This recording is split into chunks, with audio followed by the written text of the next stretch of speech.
Hello, fellow homebrewers. JP here, and I want to introduce to you the brand new Brew-Built X1 Conical Series available at More Beer. More Beer sells the highest standard in homebrewing equipment, and the Brew-Built Conicals are just that. They're made from mirror-polished 304 stainless steel, and they come with loads of features that you and I have been looking for. They have a full 2-inch bottom dump valve, which will eliminate your clogging issues, while the sturdy base includes 4 reinforced legs, just like those big pro tanks do. More Beer also carries the Brew-Built line of options and add-ons like casters, pressure kits, and even external glycol chillers. So you can find out more about the new Brew-Built X1 Conical Unitanks by going over to morebeer.com for detailed videos on the entire line of Brew-Built Conicals. You can trust Brew-Built with your next fermentation, and you can trust More Beer to find the right conical for you. Brew-Built at morebeer.com.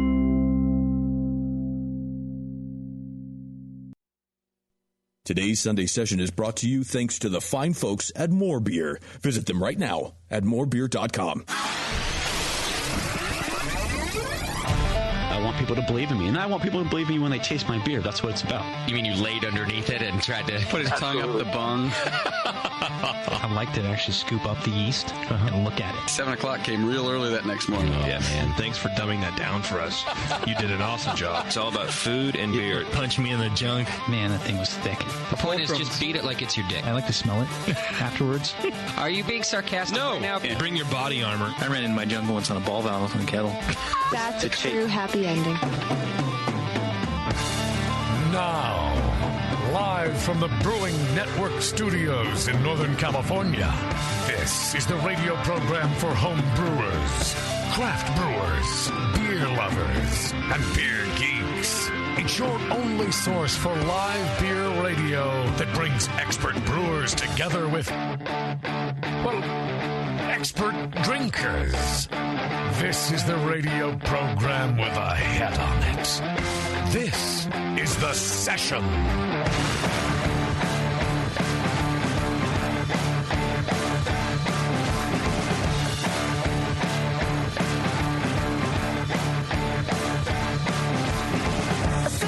Hey, welcome everybody. This is The Session. We're here on a Monday night, beautiful Monday night in downtown Concord, California. And it's really a shock that we're not all melted to the sidewalk right now. Today was cold. Fucking right, and normally we wouldn't think it's cold. It's like, oh, it's a really lovely day. But comparatively speaking to the triple-digit weather we've had the past couple weeks, today was cold. Oh yeah, right. It was still way too hot. Yeah, but compared to this weekend, it was freezing. Yeah. Like, oh my god, it's a chill. I woke up this morning and I opened the windows and I was like, I should probably put a shirt on, because usually I just walk around in my shorts and no shirt, because I'm at home and no one is going to be scared. Yeah. Taryn goes to work and it's fine. She's accepted me for what I look like. Yeah. And that's great for her. Right. But I was like, yeah, it's a little bit. It's you're living in California when you need to put on a T-shirt because there's a chill in the air. Yeah, I actually had the bedsheet completely covering me when I woke up this morning. That's how I knew it was cold. Dude, I haven't used a fucking blanket in 9 months. Yeah, just a sheet, and that's it. Our bed blanket comes out at maybe November, right? Sometime around then, and goes away by March. Does Candy use it? Yeah, and quite often she'll actually have both halves kind of folded over on her side of the bed. Taryn does that too, sort of. I don't know what it is. Yeah, and she gets roasting so hot. Yeah. And then she's like, hey, let's cuddle. It's like, no, you are a furnace over there. I can't handle that. Yeah, go away from me right now. Yeah. Yeah, it's just, the best thing that Taryn and I ever did for our marriage is we have 2 sheets. So we each have a sheet. Because she'll either need, so it's 2 sheets but 1 blanket on top. Because I never use the fucking top blanket. Yeah. So I can have a sheet all to myself, because she does the, lays to me and then bunches everything up to her chest. Just pulls it all in. And then when she rotates on her other side, she drags everything off of me. And it's like, I would really love to be covered, at least by something, if not my own shame. Yeah, it took about 8 years, I think, for us to not hog sheets. In the last year or 2, it's been great. For some reason, it's not an issue. Honeymoon phase. Yeah, it took a long time. Yeah. But now we don't fight over the sheet anymore. Well, God bless you. Yeah, so there's hope for you. There's hope for you guys. I appreciate that. We are here in the studio, and we're joined by Matt Sager from Danville Brewing Company. Oddly enough, located in Danville, California. Yeah. How you doing, man? Get right up on that, motherfucker. You've been on the show before. I'm doing well. How are you? You've been on Dr. Homebrew before, so maybe you don't give a shit. Right. How's it going? Good, man. How are you doing? Good. Thanks for joining us. I've been trying to get you on since you opened. And you are a busy dude. September. We opened in September, so it's been a while. Now, you are a home brewer. Correct. I don't have a whole lot of time to do that anymore, but yeah. But you're with Doe's, Absolutely, right? yeah. Club Doe's, our I'm local still an club active here. member. Okay, awesome. I'm excited to talk to you about your journey into craft beer production on a grand scale, above and beyond 200 gallons a year, I'm sure. I can't wait to talk about it. Right. I'm perfect. I know Matt really well. He's a good friend of mine, so it's going to be a good story.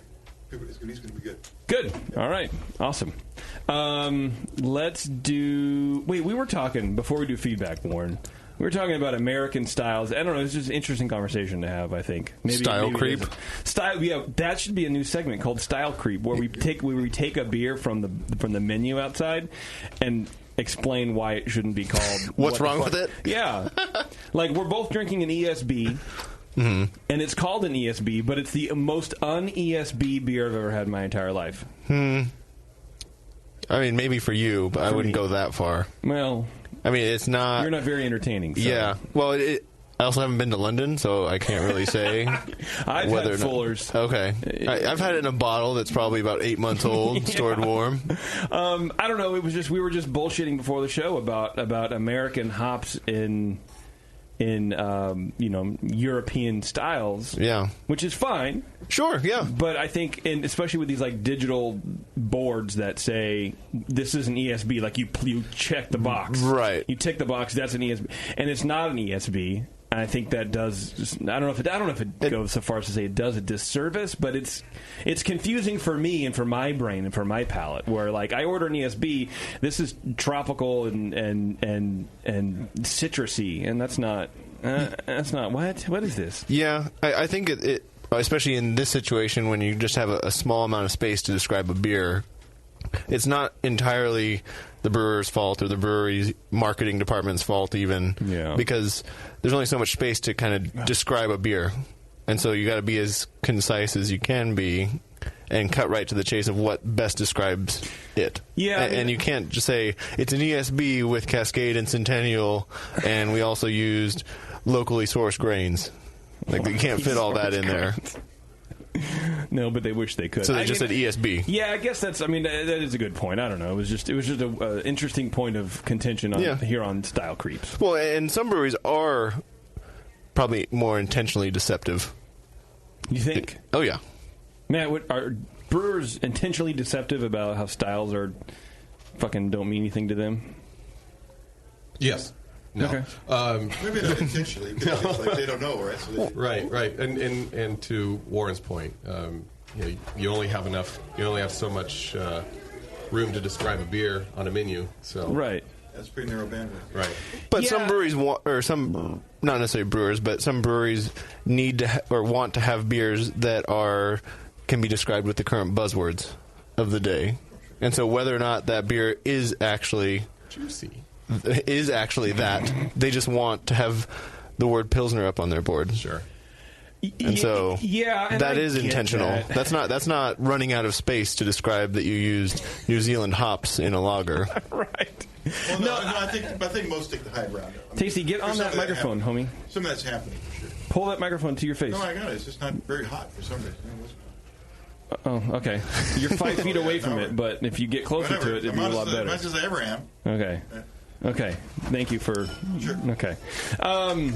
Yeah, and I guess you can't just call everything an American style, like an ESB style. Right, because the word American has certain connotations when associated with specific styles that don't necessarily describe what you're doing either.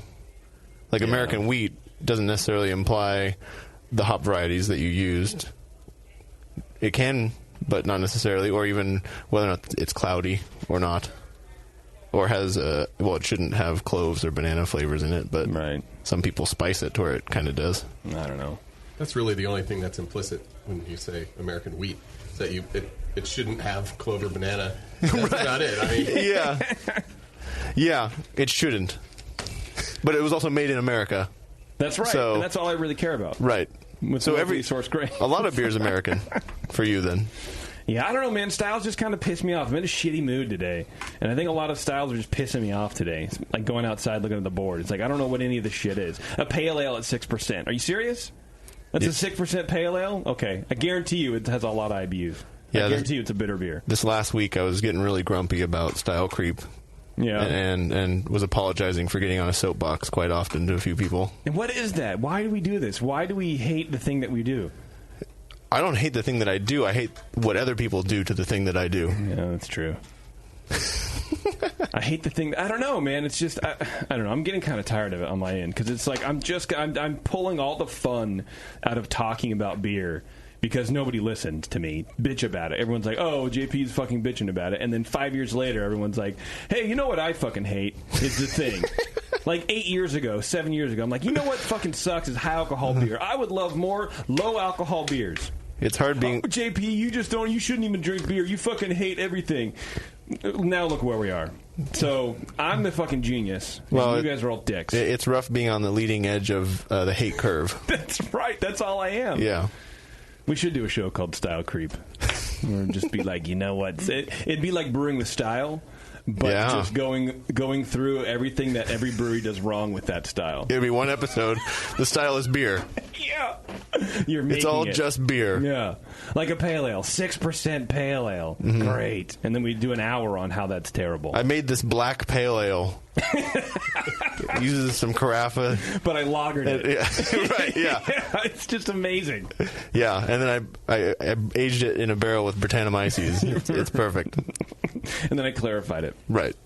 Then I added pectin to it. What? You know what's not stupid and what's really great, Warren? What? How to Brew 2017. Oh, yeah, it is. It's time to replace your old dog-eared copy of John Palmer's How to Brew. Matt, you have this book, I imagine, right? Oh, yeah. Is it dog-eared? It's dog-eared. Well, it's time to replace it. Yeah. Jesus, don't you pay attention to what I'm saying? Unless it's the new one. Maybe he already got the new one. That's true. And dog-eared it. Yeah. He's a brewer. I don't think he can afford a new book yet. Yeah, that's... Our friends at true. Brewers Publications have just published the 4th edition of How to Brew, and it's essentially a totally new book. The 4th edition clocks in at 600 pages, and every chapter has been updated and expanded, and there are 5 totally new chapters. Whether you want simple, surefire instructions for making your first beer, or you're a seasoned home brewer working with all grain batches, this book has something for you. From ingredients and methods...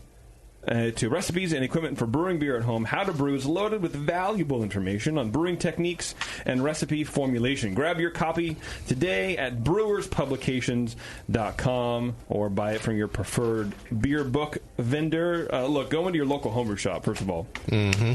Check and see if they have it. And if they don't, then you should go online and buy it. Don't go to your local brick-and-mortar bookstore. No, don't do that. Support your local homebrew shop first. Right. And then go right to Amazon. And then go right to Amazon. Yeah. Or, my favorite thing to do, just check it while you're there. Check Amazon. Oh, yeah. No, I'm just kidding. Don't do that. Oh, don't do that. It's a homebrew shop. You got to support right. it. But you don't make them price match Amazon? No, I right don't there? expect them to. I mean, I would. I read somewhere that I think like Barnes & Noble... No. Yeah, Barnes & Noble, I think, are like trying to slam... like the free Wi-Fi, so people aren't doing what I just said.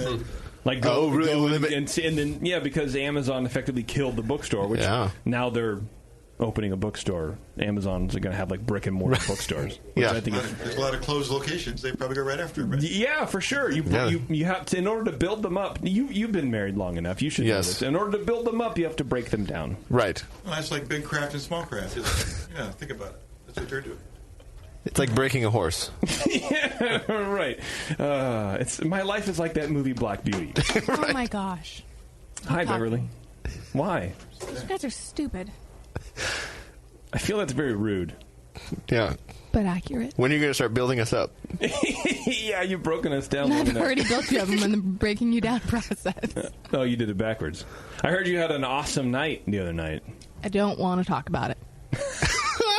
Bev is, you know how everyone, you listen to Bev complain all the time about how she makes poor life choices, and apparently she made several the other night. In one night? In one night. The rumor has it she came into the bar here and said, I want to make bad life choices. So well, you've come to the right place. Right. Let me well, they went to Vinny's. Oh. Yeah. Oh, that's a bad decision right there. Yeah. And then there was Fireball, and then there was Scotch, and then there was beer, and then I think maybe cider happened. Then somebody's holding your hair back. I get it. Yeah. Oh, no. Nobody held my hair back. Oh, it went all over. Right in there. But they should have. I will say I made it through the Uber ride home with a lot of pep talking in the backseat, like, do not throw up in this car. You are better than that. Were you... walked right into my house and right to the bathroom. Were you talking out loud? I probably.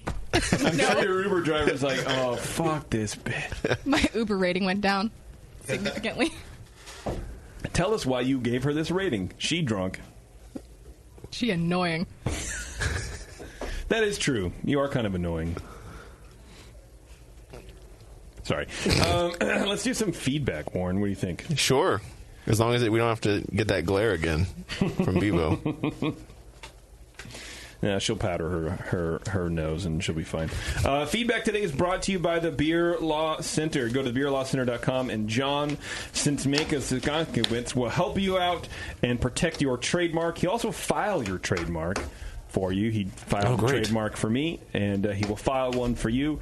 And if you have any problems defending said trademark, or if you have any questions, if you want to open a brewery or a distillery or a winery or a cidery, anything like that, they will help you navigate the sea of paperwork that goes with that. So beerlawcenter.com, go check him out. He's a good dude. He helped us, and he'll help you too, maybe. Maybe. No promises. Right. I can't really say for sure. You might be beyond help. That's true. Know. Right. If he's already sent you a letter of cease and desist, he won't help you. He might not help you. Wouldn't that be great? You get a cease and desist letter from a lawyer, and you go, hey, would you represent me in this case? Hey, I just got a letter. This first one is from Pat. He says, good day from the land of loggers. I've been working my way through the August Shell episode and wanted to say thanks. Not only is Jace the shit and obviously knows his stuff, but he makes great beer, too. I'm assuming they misspelled Jason. Yeah. Was it J-A-S? That's his name, Jace. No. J-C-E. Yeah, I know, but I'm but just in context. Yeah, no, they weren't talking about you. Oh, they weren't? No. Nope. Well, that sucks. Yeah. Yeah. No, you were right. Maybe you that's were right, autocorrect. Maybe I think it's auto. No, I'm going to go with Warren. It's autocorrect. No, yeah, definitely not. All right. As a lifelong Minnesota resident, I start to almost forget about some of the amazing breweries we have in our own backyard, as I have growing up seeing their product everywhere. We can go to a wedding and find ourselves scoffing at, oh, hey, they just have Grain Belt and Firebrick as their fancy nerd beers. We sit at our homebrew club meetings wondering what a glass of fresh Pliny must taste like. Pine Sol. Listening to this show and the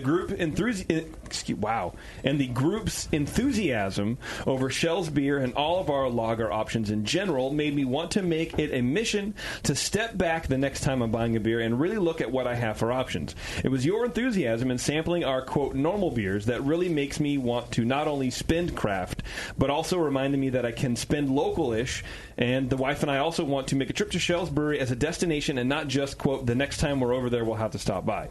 The show also reminded me how much I love Firebrick. So thanks. I'll try hard to drink all the lagers and low alcohol beers here for you. Thank you. And you're welcome. Yeah, right. Keep up the good work. Yeah. Yeah, for sure. I almost sent that to Jace. I'm like, I'll just listen to it. It's fine. Sending an email's way too hard for me right now. But I thought it was a really cool email, man. Those beers were well received here. They really were. I think we're just everybody around here wants something besides hoppy beer. So you can taste lagers and stuff. That's a great opportunity. It's great. Yeah. Yeah, and I don't know, man. He definitely knew what he was talking about. That kid knew what was going on, and the beers are solid. And it is easy to take what you have for granted. With the local beer scene, for sure, and especially I think for a brewery like August Shell. Right. Because they do make these, American light lagers, essentially. Right. And people are poo-pooing that kind of thing and moving towards the craft scene. But these are solid beers. Right.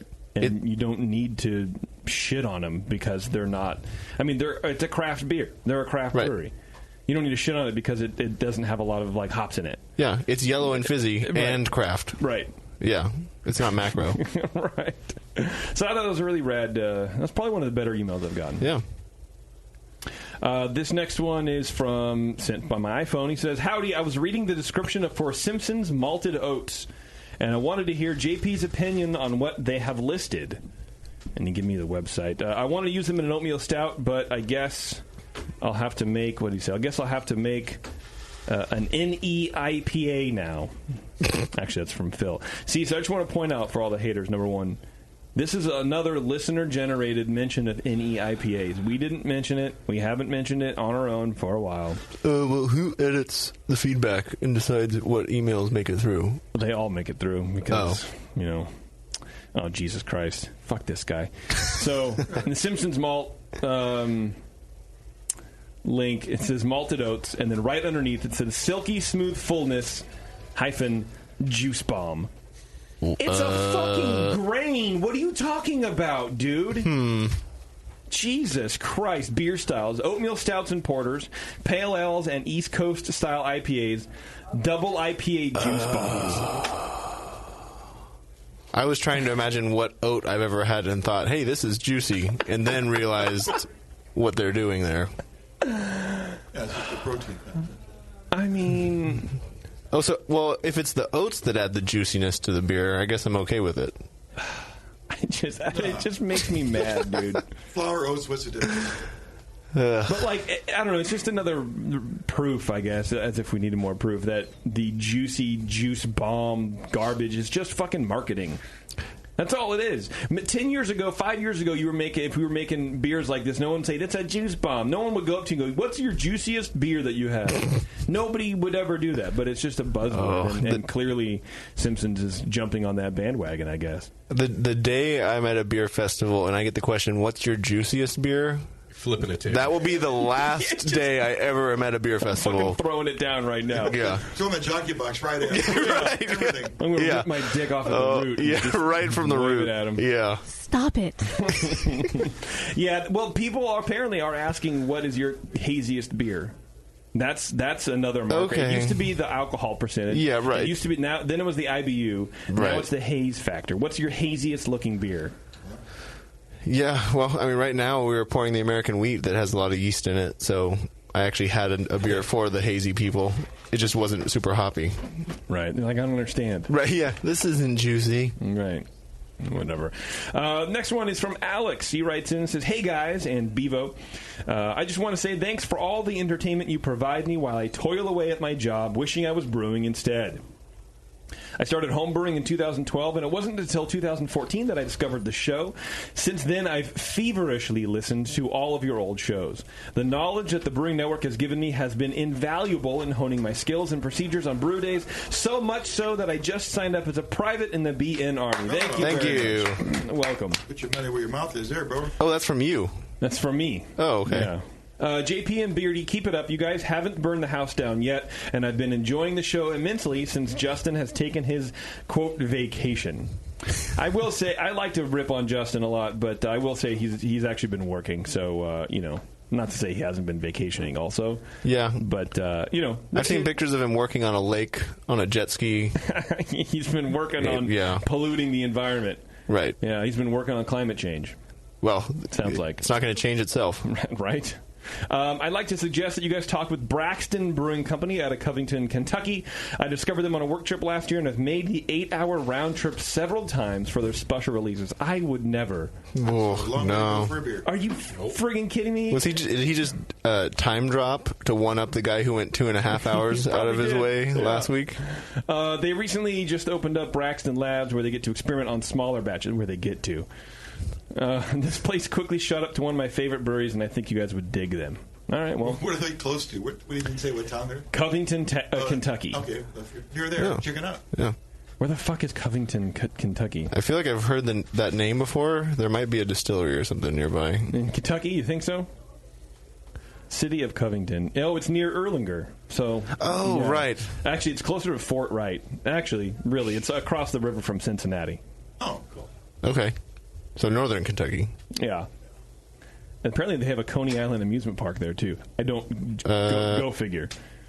Isn't that in New York? Yeah, well, not anymore. Apparently Okay. they're branching out. They're All right. franchising, and I think it's amazing. This next one is from someone I didn't get the name for. I apologize. JP and Justin and Bevo. I just wanted to thank you guys. I felt like this particular show was one for... Oh, it was about Urban Chestnut show, I think back in March? Yeah, March or April.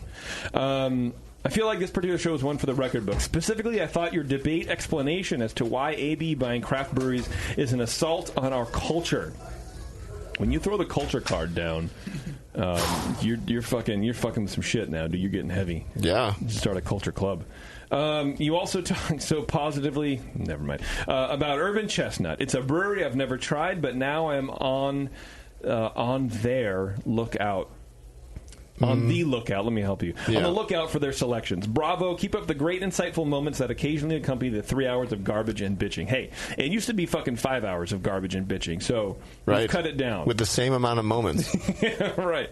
Same amount of garbage, less time. Totally efficient. All the joking aside, you guys are awesome, and I'm glad to be a member of the BN Army. And thank you, Bevo, for keeping them in line as much as physically possible. Bevo, you getting strong on us, dude? Well, I'm not going to exert myself. No. No, that would ruin a lot of weird shit going on. That's years of cheese plates that she's been working on. You can't burn the cheese plate off, dude. It's on your pay grade anyway. You are not wrong. I'm afraid to turn around. You should. That glass is pretty thick, dude. Oh, okay. Don't worry about it. That glass got cake. It's That's fine. to protect us. Yeah. Not her. Okay.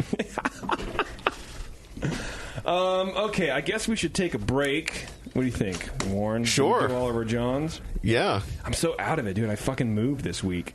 Ooh. Oh, you're in the new house now? No, I moved this week. Well, you got nesting issues. You're like out of your world. You mean you got off the couch? Off the What couch? do you mean? Yeah. I have to get up. I probably should start packing. Yeah, because I think you're moving in about a week, right? No, we've been packing for like 4 weeks, man, and I don't know, it's frustrating because we live in the house and then we're moving out, and the new owners are moving in the same day we're moving out, and so it's just this weird clusterfuck of shit. Oh. I'm cussing a lot, like I'm so fucking frazzled because I had to pull my home studio down apart today. That's still half up. I got to deal with all that. We're signing docs at 7 o'clock tomorrow morning in San Ramon. Are you going to do the slow roll as they pull in? You pull out of the driveway, stink eyes, you slow roll. No, it's just leave a hot shit in the toilet for them. I would love to, but there's like a $2,000 deposit, and so they have to sign off on the house. But they've been jackballs the entire. It's not good. But so are you going to be homeless then for a week? No, we're moving in on Friday. Oh, so your new house is ready? New house is ready. Good. We sign our docs, and I know this is thrilling information, but I don't care. I need to work it out in my head as often as possible. Yeah, go ahead. That way you'll come back after the break. We're familiar with these transactions. So we signed docs at 7 in the morning tomorrow in San Ramon. So we have to leave here like 6:15 tomorrow morning. For early. So you Okay. can move or something? Wow. Yeah, so we can get the keys on time, or so it funds. Some bullshit. I don't know. Huh. But she's like, that's my recommendation. I'm like, well, what are you going to do your recommendation, sweetheart? And, and I'm like, where are you? And she gave me the address. I'm like, San Ramon? And she's like, yeah. I'm like, okay, yeah, bro.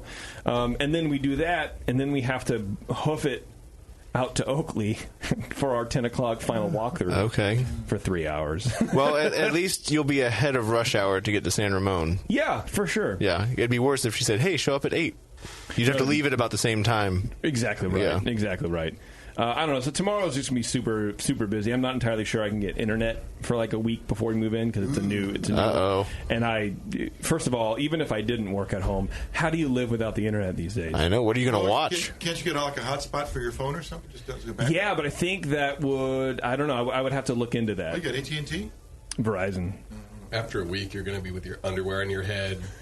Torches up. I can't deal with my life. Just go down to the nearest Starbucks and just camp out there. And just watch Netflix. Yeah, just grow a beard while you're just working there.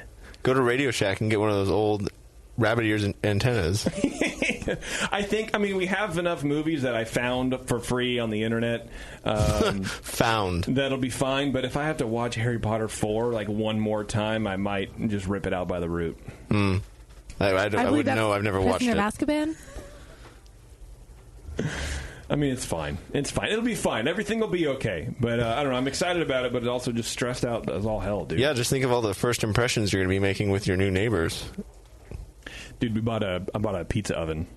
Rock box is what it's called. I don't know if you guys ever heard about that. It's like propane or wood-fired, but it's like a tabletop single pizza oven. 12-inch, 14-inch? How big a pizza do you think? I don't know that. Okay. But it's not, I don't know that. It's not a huge oven. No. It's not like... But it heats the bricks, and that's what heats the pizza? I think it's a ceramic slab on the bottom. So, I mean, the whole John is about like 2 feet by like 1.5 feet. So, I don't know, at least 12-inch pizza, sure. Fuck it, why not? Nice. So I think everyone will love me just fine. Hey, it's pizza night at Petros Residence. And a couple 3 beers on tap, you're ready to rock. It'll be fine, dude. They love you. Yeah. Someone will love me. All the neighborhood kids will love you. It'll be great. Mr. Petros, can I watch your cats when you go to Disneyland? But no kids. That's just what they'll sound like. That's exactly right. Yeah. Neighborhood lushes, man. Can I watch your cats while you go to Disneyland? With no kids. Oh, you're a mess. Thank you. Okay, it's the session, everybody. We'll be right back with Matt from Danville Brewing. Back after this.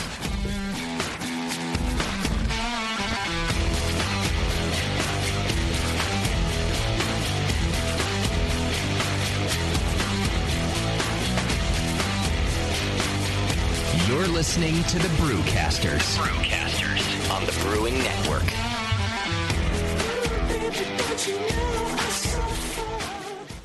Are you a member of the White Labs Customer Club? If not, you should be. It's the easiest way to earn free stuff for turning in your old homebrew labels from either Vials or Pure Pitch. All you have to do is save your labels and redeem them for things like free yeast, an exclusive White Labs t-shirt or sweatshirt, and even the opportunity to brew with the yeast man himself, Chris White.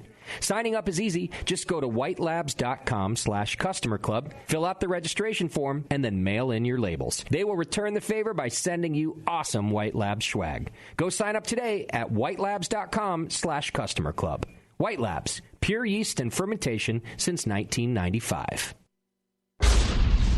The 21st Amendment. Watch out! Do you like beer? They make beer. Watch out! Do you like friends and fun?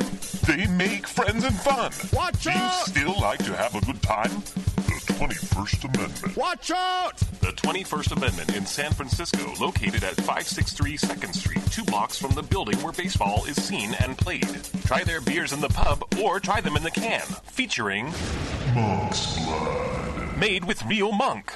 Watch out! So why not have the best time of your life? Go to the 21A and Sean O'Sullivan will personally greet you with a can of Monk's Blood. The 21st Amendment. Watch out! This advertisement is not in any way affiliated nor associated with the 21st Amendment Bar and Pub, nor its subsidiaries or affiliates.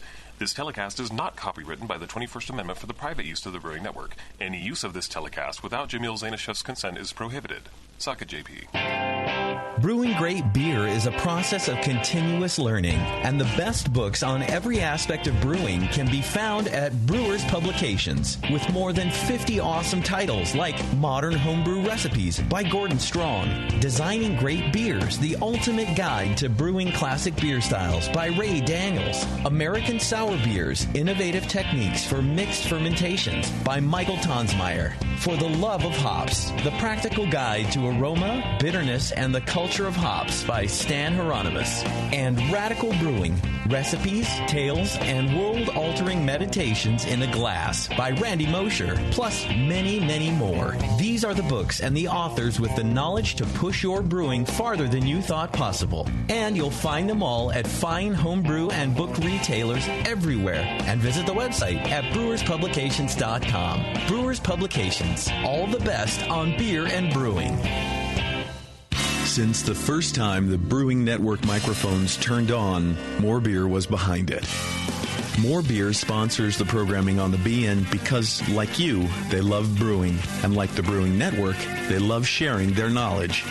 Morebeer.com isn't just a website to place your next equipment or ingredient order. Morebeer.com also gives you access to free beer information that will make you a better brewer.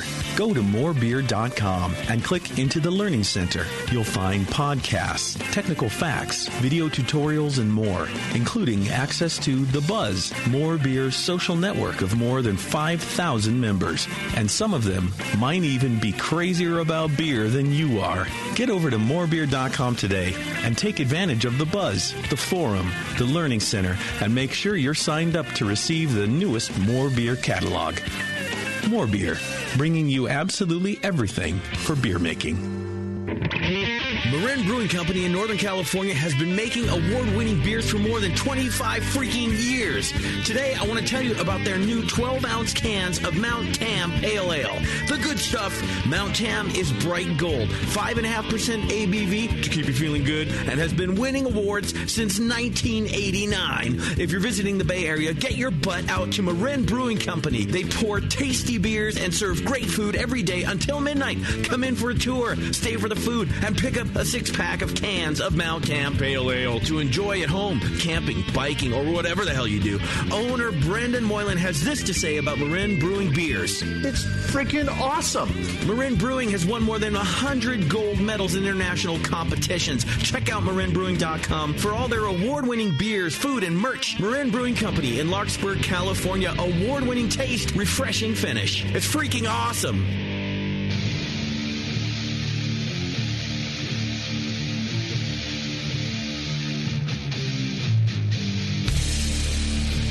This is Corey King from Side Project Brewing, and you're listening to The Session on the Brewing Network.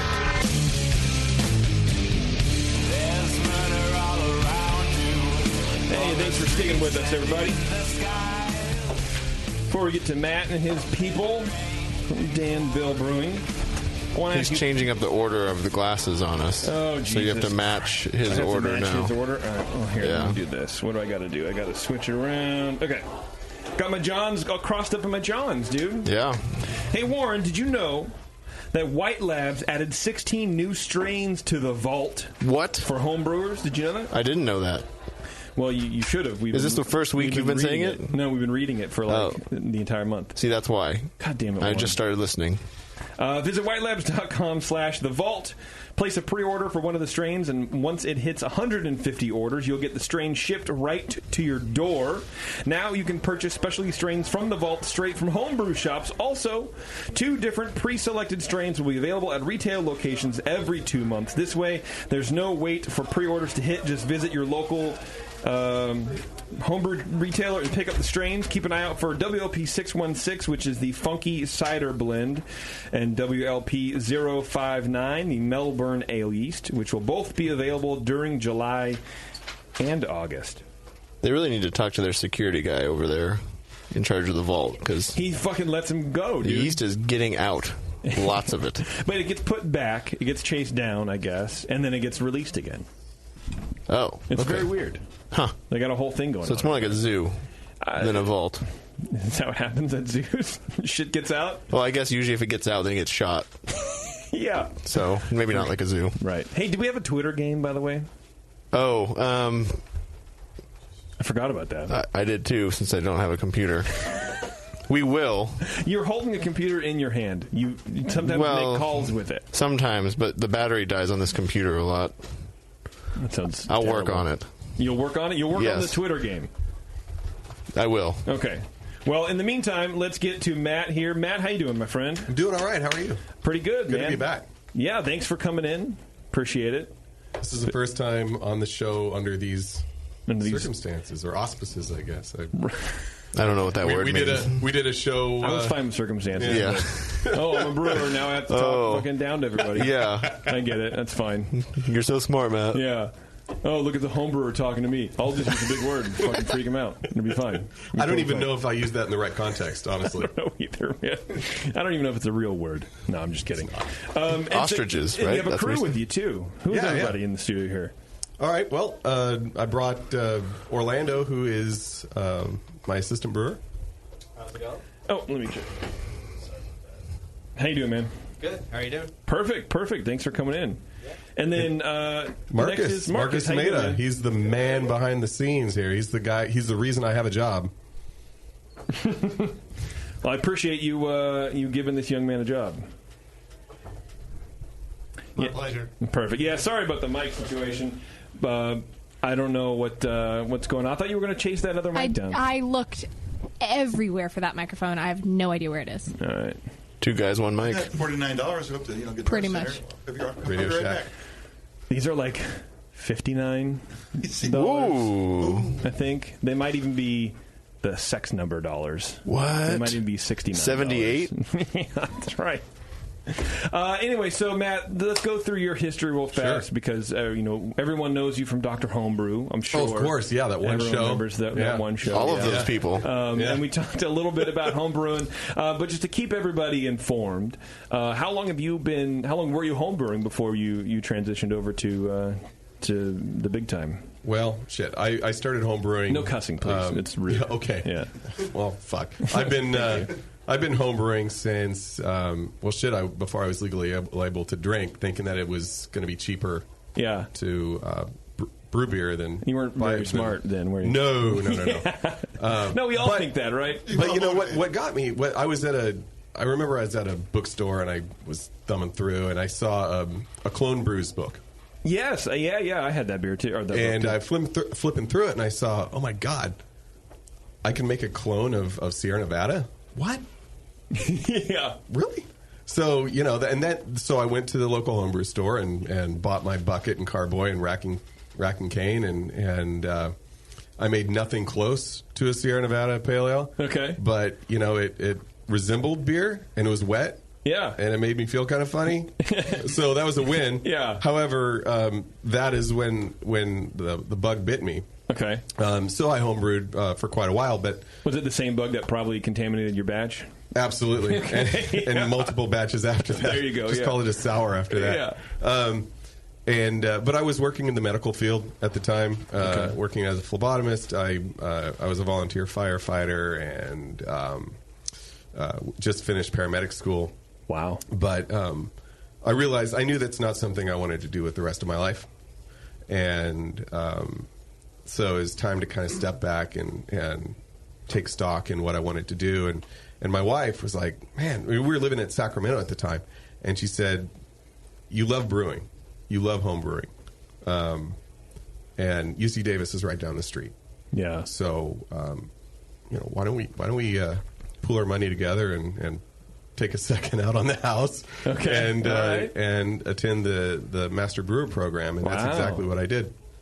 And finished that, and we moved up to Reno pretty soon after I had graduated from Davis. When did you graduate? When was this? I was 07. Okay. Yeah. All right. And immediately, actually, it was pretty fortuitous because as soon as we moved up there, I was able to get a job with Great Basin Brewing Company, and nice. I'll forever be grateful for Tom Young up there. He gave me my first opportunity to work on a big kid brewery. Right. Yeah, and man, it was awesome. I loved it. A little 7-barrel brew house. Of course, now they've expanded quite a bit. Mm-hmm.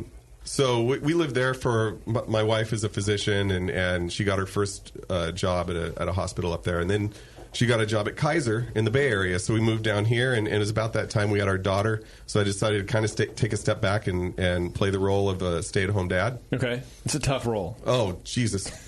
The toughest boss I've ever worked for. I mean, I'm laughing because I have no idea, but to me it just seems like all like daisies and buttercups. Right. You're just stay-at-home. Right, not dad. Well, you don't even have the dad part. I take care of 3 cats, Warren. That's a full-time job. I'm sure it is. Yeah, feeding I'm times. so sure it is. It's tough. Hey, Taryn, did you feed the cats today? They don't look like it. Their dish is empty. Yeah. Were you guys looking to move down here? We were looking to move anywhere at the time. And just out of Reno? You can talk smack about Reno. It's fine. They don't listen. Yeah, you don't live there anymore. It's much nicer now, I hear. Yeah, it is nice. That's what I hear, too. Like, downtown is, I guess, like a thing. With, like, people who don't assault you. Right. Oh. That's the rumor. I don't know. Okay. I'm still not going to hang out there. But I used that opportunity to kind of reignite my love for homebrewing. Being a stay-at-home dad, put her in a crib, or not a crib, but a playpen next in the garage. You're talking about your kid, right? Not your wife. No, my wife. Oh, okay. That's to have her the baby at home. Right. Yeah. Okay. And that's when I joined Doe's and awesome. met all you fine folks and worked as actually. I didn't work at all. I worked as a dad. But soon after that, I met up with Marcus over here, and he gave me the opportunity to come on board and take my first role as at the helm of a brew house. And I'm obviously eternally grateful for that as well. And that was also stressful as hell because, I probably felt worse about leaving my daughter because she had just started school and but for me, I was like, man, I don't know if I can do this. I've lived 6 years raising a kid, and now here I am going back into the workforce. And yeah, I mean that had to have been hard because you got your degree. I'm assuming you graduated. Yeah, just an assumption, a leap of faith on my part. Yeah. And then you worked. How long did you work at Great Basin? I worked there for 3.5 years. 3.5 years. Yeah. And then you took a chunk of time off. Yeah. Went from professional to amateur and back to professional. Right. Were you nervous about trying to enter the job market again? Absolutely. Yeah. And also because Danville Brewing Company, first brewery in the town of Danville. Mm-hmm. So it's a sort of an untested market, brand new brew house. So there's all the whatever. All the stuff you don't know how to use? Exactly. Well, yeah. All the new technology? You're teaching yourself along the way. I don't mean to talk shit about you in front of your boss. I'm just that's what I would do. That's how I don't felt. know what is this thing. I have no idea. Yeah, and I helped, but it helped to come on board early on and help actually build the brew house. I put it together piece by piece, and that was pretty neat to be able to do that. How did you overcome that? Because I would have just been like, I can't do that. I haven't done this for 6 years. Did you do homework beforehand on kind of new technology, or did you keep up with that? Closed my eyes and dove in and hoped that there was water in the pool. Okay, basically. Okay, but no, really, we actually spent almost a year perfecting recipes on my homebrew system at the house, and Marcus would come over almost weekly and pick up some bottles, and I'd just keep brewing. That being said, there's very little equivalency between homebrew and what you can brew on a larger system. It's not a 1-to-1 ratio as far as scaling up. So, but it gives an idea. It gives a really good idea of where you're going, and I think at least what you can accomplish. Right. Yeah. Exactly. Marcus, do me a favor. Jump in on that microfest. How did you guys meet? Actually, how did you guys get together? So through a mutual friend. His name is Craig Hallwells, and brewer extraordinaire. Yeah, brewer extraordinaire. So when we were getting started, and I was looking for a head brewer, I was talking to Craig, and he was kind of consulting a little bit for us, and was looking for somebody more full time. And Craig kind of had something going on, so him and Matt were good friends, so he put us in touch. And, we met up a couple times and tried his beers, which were incredible, but was just beyond impressed by just how knowledgeable Matt was and how good his beers were. More importantly, and we were just kind of we were definitely on the same page in terms of type of beers and how we wanted them to turn out. So one thing kind of led to another, and we're just kind of went besties from there. And we're we're besties. We battle together. Yeah. So you guys basically kind of had the hive mind as far as what beers you wanted to do and releases and all that kind of stuff. Totally. And it was obviously up to Matt to make that happen. I mean, he's the one with the skill set, but yeah, we were on the same page, and he literally perfected everything we wanted to try to accomplish, and just beyond impressed by his talent and what he does. So come here. Yeah, I wish you guys were sitting closer. I feel I kind of do too right now. Wow. Yeah. They could just climb up on the desk. It's totally fine. Getting a little tingly right now. Mark's like, I've actually never met I've never met Matt. I've never met this man in my life. Via email, packages would show up. I would send packages out. It's a whole, right, Your Honor. I don't know. So it's love at first sight, right? Yeah. So you come on board. You decide, forget it. We're just gonna do this. Yeah, and I knew that if this was an opportunity that I let go, that I let pass by, a year down the road, I really regret it. And if you're anything like me, which hopefully you're not, you would have walked in there every time you walked in, tried a beer, like, this is terrible. I could have done so much better. Holy shit. Like, almost every time. And that's what kept me up at night, man. I just laid there staring at the ceiling thinking about, I'm going to embarrass myself. I'm going to embarrass Marcus. Yeah. This is going to be awful, and why don't I just go back to being a stay-at-home dad? I'm going to pull Charlotte out of school as homeschooler. Right. Yeah, there's no way you can compare a stay-at-home dad. Like, if the kid isn't drowning cats by 10, she's on the path. right. But when you're producing a product, there's a benchmark. There's a way to measure that shit. Yeah. Beyond, not killing animals. Right. It's got a black and white to it. Yeah. Right. It is a perk to not kill animals with your product. Well, that is true, but what are you going to do, man? Yeah, you can't control everything. Right. Anyway, when that didn't happen, it seems pretty successful. You got some beers here. Yeah. What did you bring for us? Well, I brought our blonde. It's a standard American blonde. I brought a wheat beer. Kind of harkening back to what you guys were talking about earlier, the style chump or style what? Style creep. Style creep. Yeah. It's an American wheat, dry hopped with Amarillo. What? Yeah. Well, at least it's American wheat. Yeah. Yeah. Yeah. That's not how the Germans do it, though. It's true. That's true. But they don't make American wheats either. Not that you know of. Yeah. They probably fuck it up somehow. Yeah. Right. How long have you been open, Matt? Sorry, man. We opened in September. You opened in September? Yep, okay, so not even a year. Not even a year. How's it going? Wonderful. Great. Really?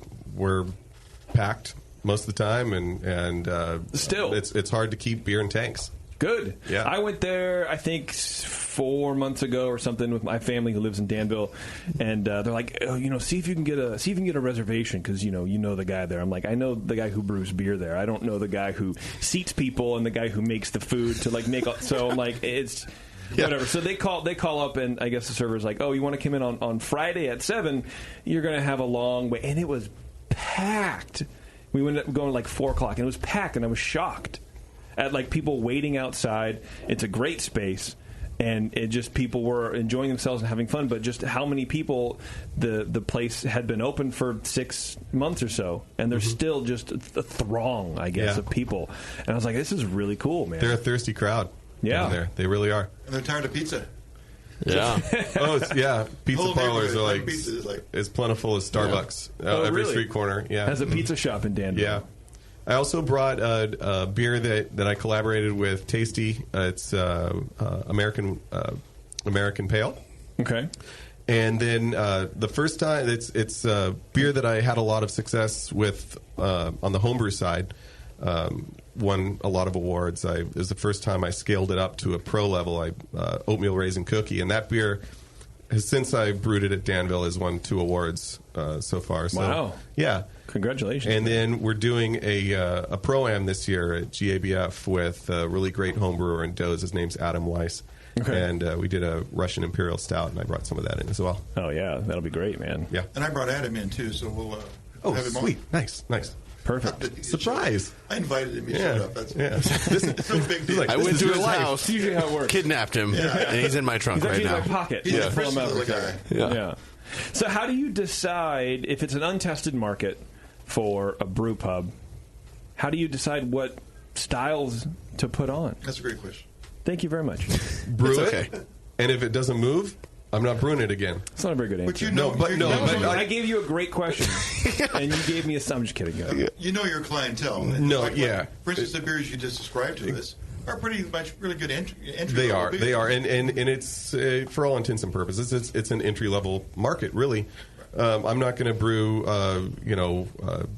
Rauch triple IPAs. beer. I know that a smoked lager is going to sit in a tank for 2 years. I wish you would brew one because I fucking love that. I do too. I love this style, Yeah. and we actually brewed quite a bit of that when I was in Reno, and it was one of my favorite beers to brew and beers to drink. But really, there's a market for Rauch beer in Reno because the people sitting in the casino can't taste the smoke that's in their beer. It's just they're breathing it in. Yeah, right. Yeah, this is a nice malty amber. Can you brew one in a menthol? Right. Is there a menthol smoked grain? No, I'm not going to take big chances quite yet, and Right. I think that it's a market that can come around to more adventurous styles, but not yet. Okay. Yeah. Will you just know when the time is right to throw something to the wall? What's the weirdest style you brewed so far? Because Danville, for those who don't know, is I wouldn't call it hoity-toity, but there is an upscale quality to the thing. There's a lot of Beamers, a lot of Teslas running around, a lot of plastic on people, and but it does kind of have this like, I don't know, village-esque thing where there's a community and people kind of know each other, and it's a cool vibe. But I can imagine the tastes aren't super wide, spectrum. So what's the weirdest? I mean, the oatmeal raisin cookie is the weirdest beer, and people like it. People loved it. People just loved it. At first I was thinking, well, I'm going to use the homebrew system to kind of test recipes and this and that. But it got to the point to where, Orlando and I would kind of riff on styles and be like, well, let's, we'll do the wheat beer, but let's mix it up a little bit and make it dark wheat, or do a Bavarian wheat, and if they like it, they like it. If they don't, they don't. And fortunately, we've been pretty successful. The darker wheat moves slow. I think it's also in a name. So when you name something darker, you name something. If dark is in the name or hoppy's in the name, that scares people off sometimes. So, but Okay, interesting. And Orlando, grab the mic. So when did you come on? Well, I met Matt back before Danville. It was Creek Monkey Tap House. Okay, when he was kind of doing the brewing there, and I was running basically the beer program there. But yeah, we met there, and when he got the job at Danville, I was kind of looking to get out of the restaurant biz. Yeah, and just called him up, and I was like, "Hey, do you need an assistant? Do you need some help?" And there we go. Actually, it went down. They were looking for a GM, and Tasty. I was there when you were Yeah. We both recommended you, right? I was like, no, restaurant. No, you didn't want to do it. No, well, yeah, I was kind of done with the restaurant industry. It's a weird industry, weird, man. I yeah, think you have to be keyed in on a certain level to be successable in it. I couldn't, like the high school level. Yeah, and Creek Monkey was cool. It was a great experience that I had, and I can't say good things about it, or I could say a lot of good things about it, but but I was just kind of burnt out, and I wanted to do something different. I still loved beer, and I wanted to be in the industry still. So there you go. And I wanted to brew and just learn that side of the thing. Were you homebrewing also? Barely. I helped Matt out doing the kind of some batches down there. And helped out with a couple other friends, but no really, formal don't brew at home or anything. Not me. Yeah, no, right. I didn't fully dive into it, and I've always wanted to, but kind of held back a little bit. I know a couple guys. I could see the passion too, and that's one of the reasons I wanted to bring him on when he approached me. That I could see the passion in him, and he really was excited about brewing, and really was excited about different styles of beer. And he said that he ran the beer program at Creek Monkey. He brought in the guest taps.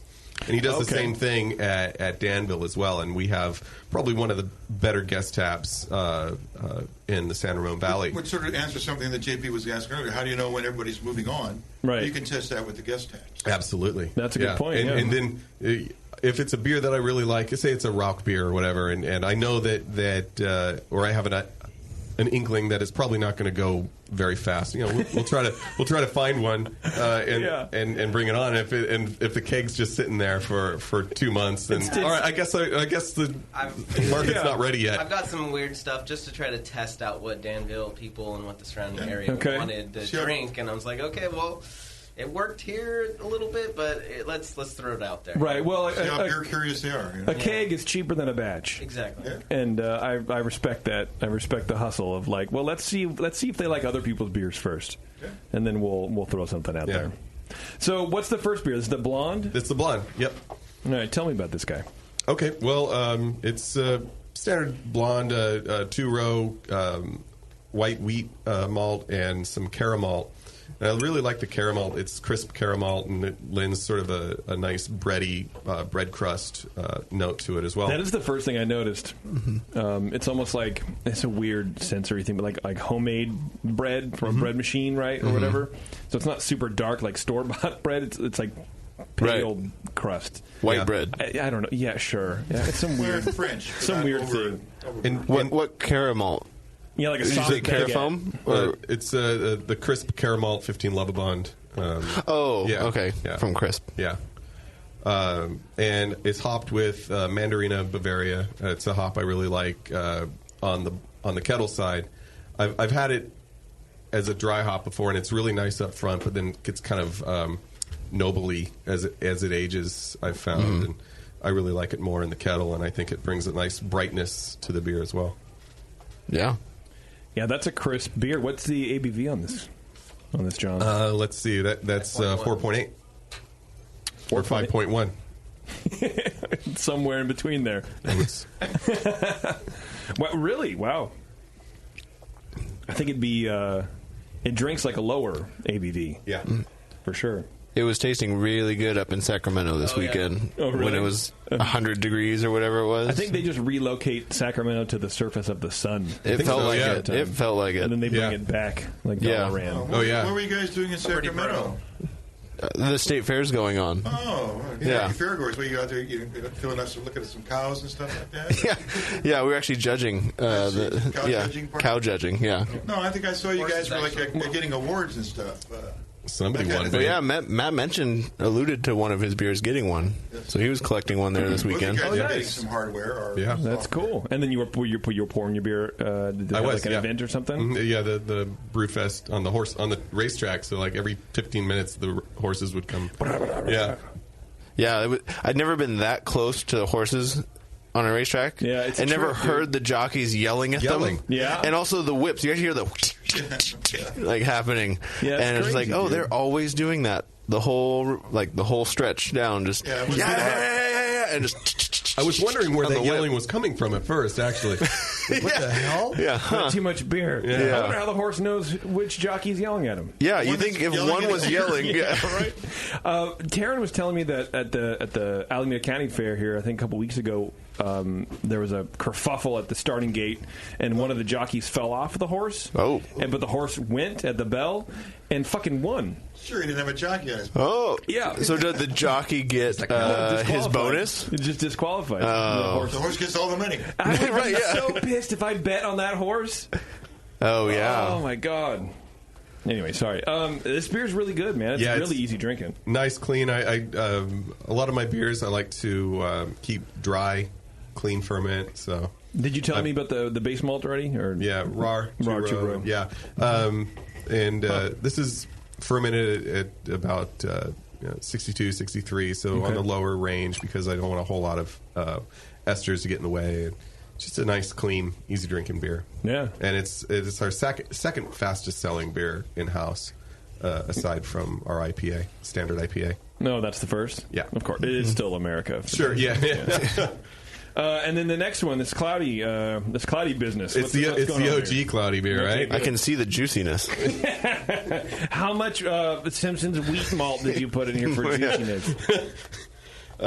This is American wheat that we dry hopped with Amarillo. I like Amarillo. It has really nice high myrcene levels, so it's nice and citrusy, and it's kind of a riff on an American wheat with a slice of orange in it without actually putting fruit in your beer. No fruit in your beer. Right. So to accentuate the fruitiness, did you ferment this a little bit warmer to get more esters? Yeah. I fermented about 67 on this. Yeah. Sure. Yeah. How much wheat did you use in this beer? That let's see, what's the percentage of that? That's 57%. Okay. Yeah. He's making it up. Try to remember. Yeah. Right. About 57%. Well, he had some pages here, so I thought he might have it written down. There's nothing on there.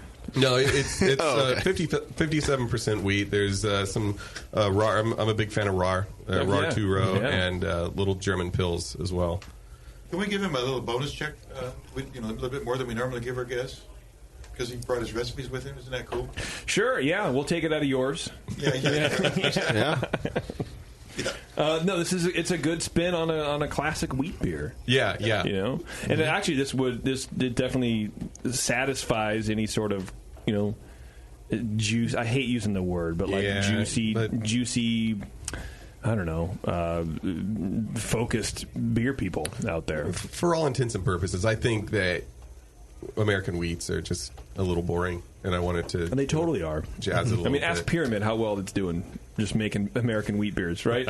Just put all your stock in that. Apricot. That's why people put the orange slice on it and everything else to add that little flavor. To give it something, But I think it should make a comeback. I think there's clearly great ways to do it. Mm-hmm. It's a good flavor delivery device. Yeah, well, and I like the idea of dry hopping it with a citrusy hop to give it that flavor instead. For sure. Plus, then the brewer is in control of how much is in the glass. Yeah. Versus the bartender or even the person to determine. Yeah, and your bar backs don't have to sit there and cut oranges. Right. I'm sure everybody really appreciates the labor savings on that one. How well does this sell? Do people like this one? Yeah. This is one of our, I guess, seasonals.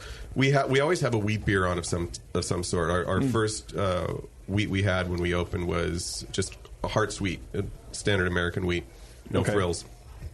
And then we did Dark Hearts, which was a darker version, and then we did the Hearts and Weizen. See the theme here. We're right off of Hearts Avenue. I was going to say you got to be. We're right off of Hearts Avenue, so we're being silly. And then we did a wit. That was a collaboration we did with EJ Fair, and now we're onto this one, and it's going really well. You should do a Belgian single and call it Lonely Hearts. Can I use that? Yeah, you can have it. It's a free idea. I'll register on Untappd right now. Yeah, I mean, I have the trademark, so I'll charge a royalty. Let me call John to be your left center. Hold on a second. Yeah, John.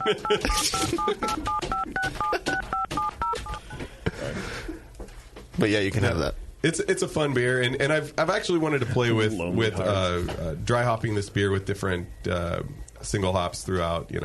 Doing another one with a different style hop, and it's a nice way to that'd be cool. Not only reacquaint my palate with hops that I don't necessarily use a whole lot, but also educate the public as to what those different hops come through as. Yeah, the more people we get in craft, the more people are hungry for knowledge about what the fuck's going on. See, now all I'm doing, Warren, is thinking of Hearts puns. You're welcome. Thank you. And I don't like that. Matt needs more ideas. We can just help fill out his wheat beer portfolio. Give me a pen. Whatever. I don't like that. Yeah, you can share one if you'd like. No, because it's not very good. Oh. I've already come up with like 3, and they're not very good. I don't want to take your joke and then wind it up. Wait a second. They're not good, but you'll still make it a better one than me. Have you met me? Yeah. Yes. I need things to say. Okay. What's the alcohol in this? I'm alcohol focused. Yeah, this is a little higher. This is in the mid to upper 5s. So it's just only because it finished a little lower than I originally had wanted. What would you want this to be at? I was hoping for 10-12 finishing for this, and it got down at 10-08, I think. But again, it goes to my love of dry beers, so it's still right. You're okay with it. Yeah, I'm okay with that. Yeah. Yeah. Are you going to try to get it to the lower ABV and just kind of tweak it out? And and that also goes back to, I mean, we're still, we're 9 months in, and I think we're still learning some ins and outs of the brew system. As I'm sure Warren is as well. Yeah. We have same manufacturer of brew house. Oh, okay. Yeah. Do they have the same problems that you have with fermenters and stuff? No, we haven't had that. I saw that. Yeah.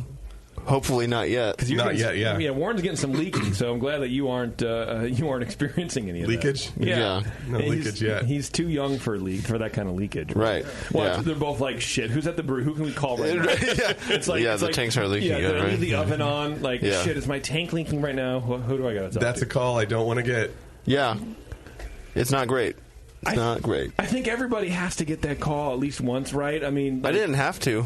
I think you have to. I think every brewer has to. Like, hey, there used to be a door, and the tank used to be full, and now neither are there. Yeah, liquid is coming out of a place it's not supposed to come out of on this tank. Right, too quickly. Should there be kegs here? Do the kegs catch the beer? Right. I don't know how this works. Yeah, we'll put a bucket under there. It'll be fine. It'll be okay. What's the third beer we have? We brought our American Pale. It's a lower ABV. It's so the low end is about 4.5. This is 4.3.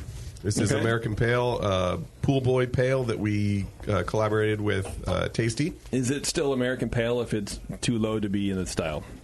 Answer me right now. No, we had to call it Session Ale. Not Session IPA. That's the catch-all. Whatever. The catch-all. It's just, If it was like 4, like he says, 4.5, we'd have called it a Pale Ale. Although that style creep, I'm okay with. If you're going to lower the alcohol content on any style. Warren, I've always said, if you're going to creep low. Yeah. You said that first, I think. I've always said that. Yeah. Always. Yeah. There was a time when that was the only thing I could say. When you were a Pokemon. That's right. I think this creeper show might work for you guys. I think it fits us very well, I think. It really does. Which, I don't know what to think about that. That we're cool guys. Yeah. No, I think you should accent the not so cool part. People tune in to see a trademark. I think we should reformat the show and not tell Jay. Oh. And then like 2 months later be like, hey, by the way, the whole branding on the website is totally different now. It's all focused around style creep. Yeah, whoops. Good thing you made it easy to change. Right, yeah. Yeah, I know WordPress. I'm okay with this. Yeah. I'm all right with it. Tell me about this beer. What malts are in here? I'm going to guess raw. Yeah, good guess. I could taste it, Warren. Yeah? I could taste it. It's not that you remembered it from before. Belgian pills we use. That was input I got from Tasty when we were kind of sitting down and talking about recipes. So that grain is awesome. Yeah. It's Castle pills. Little caramel, the 15 Lovabond caramel, and some white wheat to kind of up the body a little bit and foam retention. Mashed fairly high on this. What was it? We hit 150? No, it was higher than that. It was like 156. Oh, that's right. That's right. Yeah. What are your other beers typically mashed at? Just range, like you mentioned that the wheat was at 1008. Do you know what that temperature was? That was down. I think that was 151, 152. Okay. Yeah. And then we hop this almost solely with Centennial and Mosaic. Nice combination of hops, and bittered it with Chinook. Love that hop. So I think it turned out really nice. Chinook's that classic, man. Yeah. It's so good. It's good beer. Yeah, it's definitely easy drinking. That's for sure. And it's got a lot of enough body to give you beer satisfaction, and it's got what we were looking for, which is more of a traditional pale sort of approach, not being. Rewind back to the blonde. We won our first medal ribbon for the blonde at the Amador County Fair. Took second place. So. Oh, awesome! Nice. Yeah, congratulations, man. Has there been a Tasty cartoon version to represent the pool boy? We were talking about that, weren't we? Yeah, I wish I'd have got my artist on this. Wearing a Speedo and carrying a broom? A Speedo with we had that a net, yeah. With the rake handle just in the right spot. Yeah. Cover up the goodies. Those lonely housewives looking upon Tasty, so it'd be like scrubbing their pool. Right, all the cougars, I'm sure, would just be all over it. Yeah. Oh, yeah. I like how he leaned off the mic to say that. Well, I would really appreciate seeing one of those stickers up in the Danville Brewing bathroom. You would? Instead of the normal tasty sticker, that would be a really funny surprise. All right. Oh. If we brew it again, I'll have the art made. Why are you doing that? We'll brew it again then. Oh, you will? Oh, yeah. All right. Yeah. If that means we get that. I'll brew it again for the sticker. I think you have like different priorities about what it's part of the core lineup now. Yeah. Great. We have to cut a bigger hole for the door for Tasty to get through. Okay, I'll tell you what. We're going to take a break, and then we're going to come back and we're going to talk more beer with Matt and Orlando from Danville Brewing. It's a session. Hang on. We'll be right back.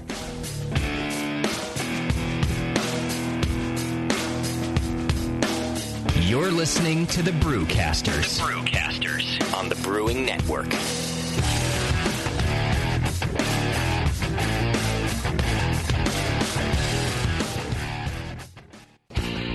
Your support of the Brewing Network means everything to us. We couldn't produce shows without you. And we love giving you something extra for that support, like Brew Your Own magazine. You already know it's a great brewing magazine full of recipes, equipment how-tos, discussions of beer styles, and brewing techniques. Whether you're new to brewing and just starting out or you're an old pro, you'll always learn something from the articles in Brew Your Own. Plus, they're amazing special issues like plans for building a Brutus 10 system, 250 classic clone recipes, and the Homebrewer's Answer Book. Brew Your Own magazine and BYO.com are awesome resources for any brewer. Whether for yourself or as a gift, when you subscribe or resubscribe from the Brewing Network homepage, you directly support programs like this. Get a great magazine and support the Brewing Network. Subscribe to Brew Your Own right from thebrewingnetwork.com. Do you know the 3 most important rules in brewing? Sanitation, sanitation, and sanitation. And no one does it better than 5-Star Chemicals. 5-Star knows sanitation. You can only sanitize clean equipment. And 5-Star knows how to clean, too. For craft brewers and home brewers, 5-Star has what you need to keep your fermenters, serving tanks, kegs, and draft lines sparkling and free of any beer-spoiling bacteria. PBW, caustic, acid cleaners, Star Sand, SaniClean, lubricants and defoamers, pH stabilizers, and more. 5-Star Chemicals has cleaning supplies, safety supplies, heat exchangers, pumps, hoses, and valves. And 5-Star is proud to offer eco-friendly products that exceed customer expectations. If you have a cleaning problem, you need the 5-Star solution. Visit 5starchemicals.com or call 800-782-7019. 800-782-7019 and get the 5-Star treatment today. Are you looking for a simple brewing system that's great for all-grain brewing, but everything on the market seems to be full of compromises? Blickman Engineering has the answer. The Blickman Brew Easy All-Grain Brewing System. The Brew Easy is a complete system with easy upgrades and a beautiful compact design, perfect for any size brewing location. At its core, the Brew Easy is built on 2 gorgeous Blickman Boilermaker brew kettles, a high-temperature March pump, and either a top-tier gas burner or the new Boil Coil electric heater. The Brew Easy adapter lid allows the pots to stack on top of each other, forming an efficient, strong, and compact brewing setup that comes in 5, 10, and 20-gallon batch sizes. Upgrade your Brew Easy system with full automated control by adding a Blickman Tower of Power temp controller and make moving around easy with the Blickman Kettle Cart. The Brew Easy is modular. If you already own a Boilermaker kettle, you can build your Brew Easy by purchasing just the modules you need. The new Brew Easy all-grain brewing system. See it today at BlickmanEngineering.com and brew with Blickman quality on your new Brew Easy. If you work in retail sales, the restaurant industry, or are a new craft beer enthusiast, or you know someone who is, you have got to check out Beer 101. Beer 101 is an online course created for anyone wanting a quick introduction to the vast world of craft beer. Beer 101 covers the history of beer, brewing ingredients and processes, vital stats like ABV, SRM, IBU, and gravity, styles, tasting, glassware, and pairing beer with food. The Beer 101 course is offered by the Brewers Association at craftbeer.com. Also home to the truly awesome Beer Style Finder, a visual guide to every beer style. Quickly play with color, bitterness, and alcohol content to interactively explore the entire world of beer styles with a gorgeously designed interface to your favorite beverage. The new Beer 101 course and new Beer Style Finder are only available at craftbeer.com. Craftbeer.com, celebrating the best of American beer. Hi, this is Tyler from Libertine Brewing Company on the Central Coast of California. You're listening to Brewing Network, The Session. It sucks. Does it suck? It sucks. But that's what's good about it, is that it sucks, right? That is definitely what's good about it. It definitely sucks. But hard. Yeah. That's how good we are. How good we are. We're so good we suck. We've come full circle to suckage. Yeah. We've lacked good and now are back to suckage. Yeah, it's a small circle. It really is. Lying down. Wait, what? What's a circle lying down? I don't know. A line, I guess. Yeah, I think so. Yeah. Hey, Warren, Great Fermentations. They have the largest catalog of Blickman products on the web. I don't even think the web exists anymore, but they have. That's the thing Al Gore made, right? That's true. All the tubes. And their staff is some of the best trained in the biz on using Blickman products. They offer top-notch customer service and same-day shipping on many items. Check them out at greatfermentations.com. They're also all over social media at GR8 Fermentation. So Facebook, Twitter, Instagram. Probably not MySpace, although MySpace is still a thing, apparently. I bet Tom's still on it. He's probably the only one on it going, where is everybody? It's been a while since I heard from all my friends. I heard it was, it's getting more for, like, musicians. Okay. And I wonder, especially since SoundCloud is going away, if people are going to be back on MySpace. Oh. Yeah. Or Facebook will come up with a sound app. Soundbook. A music app. Right. Yeah. That you have to download. I do kind of miss the top 8 feature. Your top 8. I wish Facebook would have like a top 8 feature. If I remember correctly, it was like, did you set the top 8? Oh yeah, like you could pick. And yeah, because people would get in arguments over why they're not in top 8. Oh yeah, anymore. you could display your inner circle for everyone to see. I always set it to random. So it would just randomly populate. Well, when you only have 7 friends, it just shuffles them around. Well, I'm not you. Oh. Thank you for the clarification. Yeah. I have no idea. Yeah. I'm just telling you, it only shuffles them around when you only have 7 friends. I'm glad you both are here.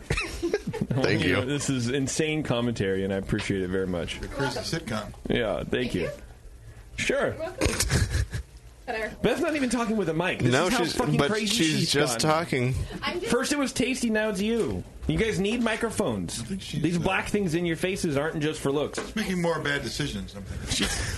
Oh. She's like the king of bad decisions. I think she's into it. She likes the bad girl kind She have a box full of wine under the table back there? I wish. I've never heard of Bev described as the bad girl before. She's the bad girl of Beer Radio. You don't think that's an accurate description? I do. That'd be hard to sell. But hey, yeah, it told me. Yeah, we'd be receptive to like 3 times a year, she gets drunk. Wow, watch out! The bad girl of Beer Radio is back. She might cut loose tonight. Yeah. Maybe. She'll have I don't even know what to say. of beer. Whoa! What? Wait, slow down, bad girl. You're going to start shopping at Hot Topic now. Never. Maybe a little extra thick eyeliner. Whoa! Watch out. Many more tattoos. Yeah. Because the first one was such a good choice. You're stuck. That's what happened. And every person who got tattooed at that day, I was like, you guys don't want to do this. You guys don't want to do this. Hey, Justin waited. Want to do this. He waited a long time to change the logo. To his credit. That's true. You can have it touched over and make it just like the new logo. You can. Yeah, get some lime green ink. You could also just have it removed. You know, there is a program, I think it's in the city, that they're offering free tattoo removals for prison, for like ex-inmates. So I think you can just go in there and just pretend like, or maybe get like a DUI or something. I'm just saying. Do something illegal. Yeah, steal something and go up for like a weekend for like petty theft. Yeah. And then you can go get it removed for free. Driving with no shoes on is illegal. No, flip-flops it is. No shoes is not illegal. It's illegal to drive in flip-flops? Yeah. Oh. Because you get caught under the pedal or whatever. Yeah, because you move your heel and like the thing can like catch and it. Yeah. Does that mean I need to get a tear tattoo now? Yeah. Me too. How many people have you killed in prison for driving? I don't know what it takes for a tear tattoo. I guess. I think it's kill somebody. Marcus knows. It's definitely kill somebody. Just came that close to winning it. Yeah. Don't look too closely at the corners of his eyes. Oh, I thought he was really crying. No. He used peach-colored ink. Oh. So it'd be harder, easier to get a job. You can tell when he gets a tan. That's right. when they come out. Yeah. When he hasn't got a tan. Oh, Whatever. Sure. Anyway, let's drink some beers. Sounds good. We have 2 beers in front of us. One looks an awful lot like a liquid cookie, and I don't understand what that means. No, this is your oatmeal raisin cookie. Yeah, this is a fun beer. Tell me about this. Take me through the history of this beer. Story of this beer, my wife and I were at the Great American Beer Festival, I think, in 07, 08. And we had a beer a lot like this, and she had said, when we get back home, I want you to brew me a beer that tastes like an oatmeal raisin cookie. Okay. And so you look at her and be like, "What? You just eat a cookie and drink a pale ale at the same time." It's a little cold, but then I started going through and like, wow. Well, so how can I brew a beer? How can I mimic flavors? And I started thinking about what the flavors that are in an oatmeal raisin cookie and how can that relate into a beer. So I decided to go with obviously oats, but I toasted them in the oven. And I wanted to get sort of a bready, toasty quality, so the base malt is Maris Otter. There's some Munich in there, Munich 10, and as well as some of those darker crystal malts that give you sort of that plum raisin flavor. So there's some Special B and some Crystal 120 in there as well. A little lactose as well. What's the lactose for? To give it sort of that not residual sweetness, but a little residual body. And I found that the toasted oats give it that really nice, like fresh baked. It sounds silly, fresh baked sort of flavor. No, I know what you mean. I've used it before too, and I definitely agree that's a component you definitely need. So the lactose is mainly to replicate the sugar in a cookie, essentially? Yeah. So that sweet that when you bite into an oatmeal raisin cookie, it's like a mouthful. It's like it's different from biting into like a chocolate chip or sugar. It's just this mouthful of cookie goodness. Yeah. And that's kind of what I wanted to replicate with that. And then with the spices, I steeped in bourbon some cinnamon, nutmeg, cloves, vanilla, and then went ahead and just added that post-fermentation.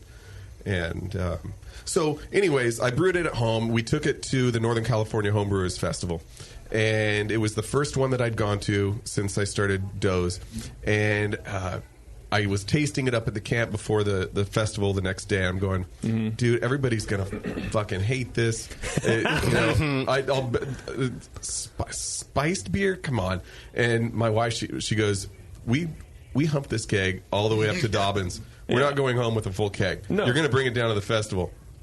Brought it down to the festival, and it ended up being the most popular beer at the festival that year. And people were like chasing me down, looking for the recipe, and I was surprised, right? Yeah. So I thought, well, they liked it, so I entered it into a club-only competition back when they had that. The BA had that, and it ended up taking first place at that. Yeah. So I have my wife to thank for that. And so, do you hump every keg?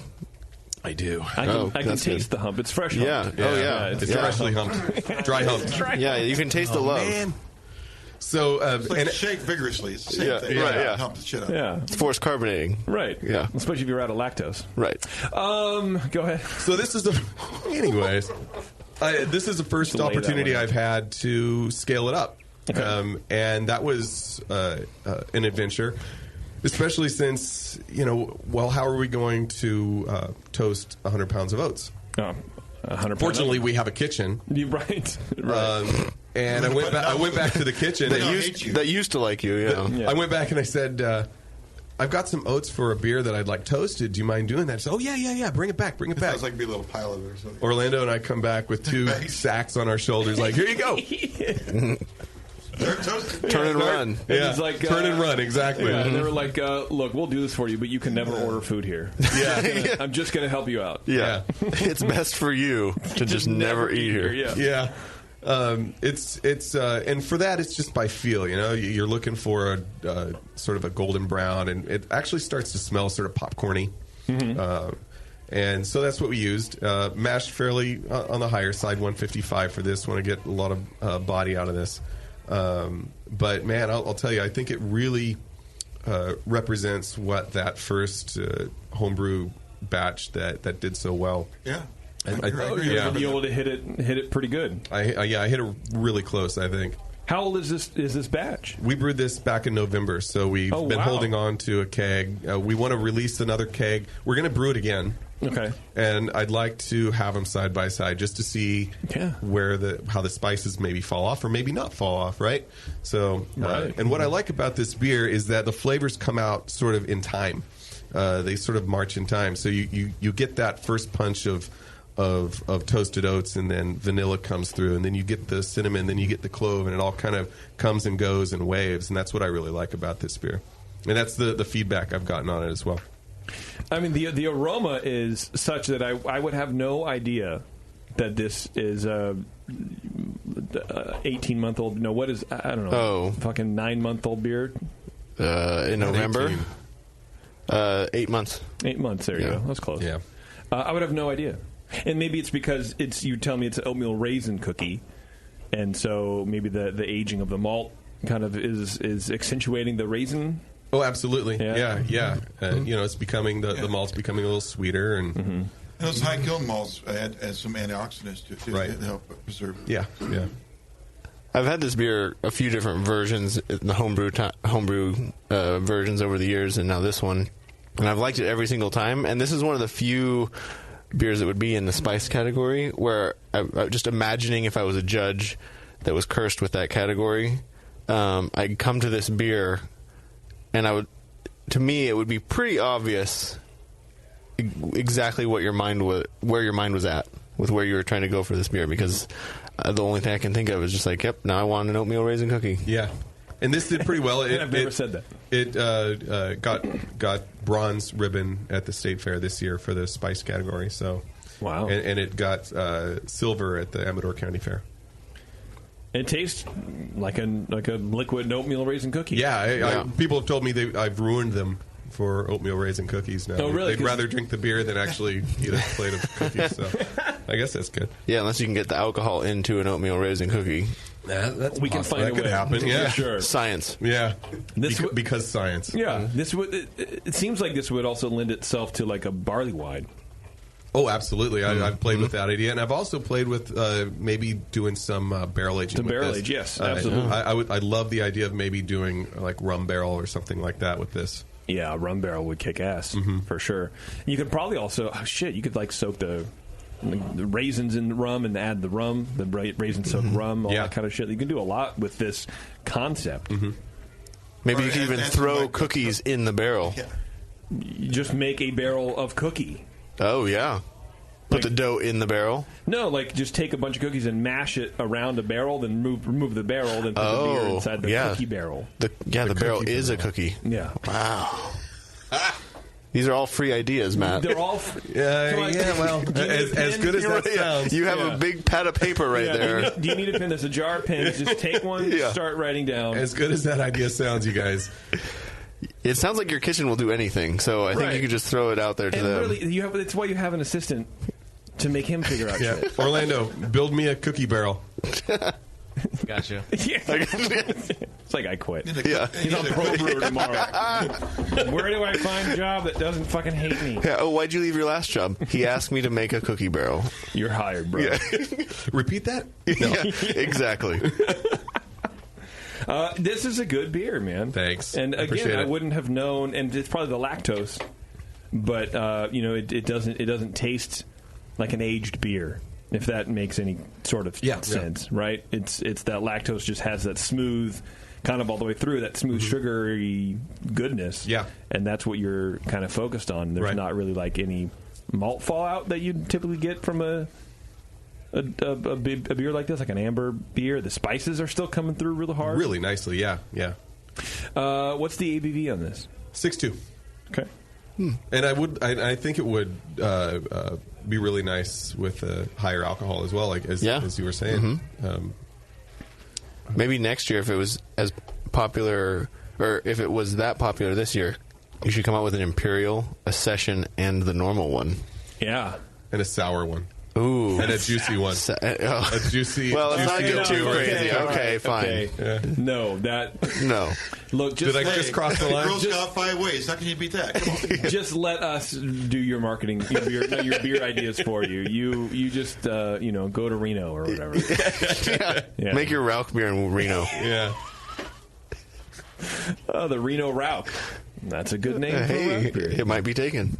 Shit. Let's Google it. Yeah, very good, man. So this was, you said it was a homebrew version. How many iterations did you go through as a homebrew? Like how much call did you get for this?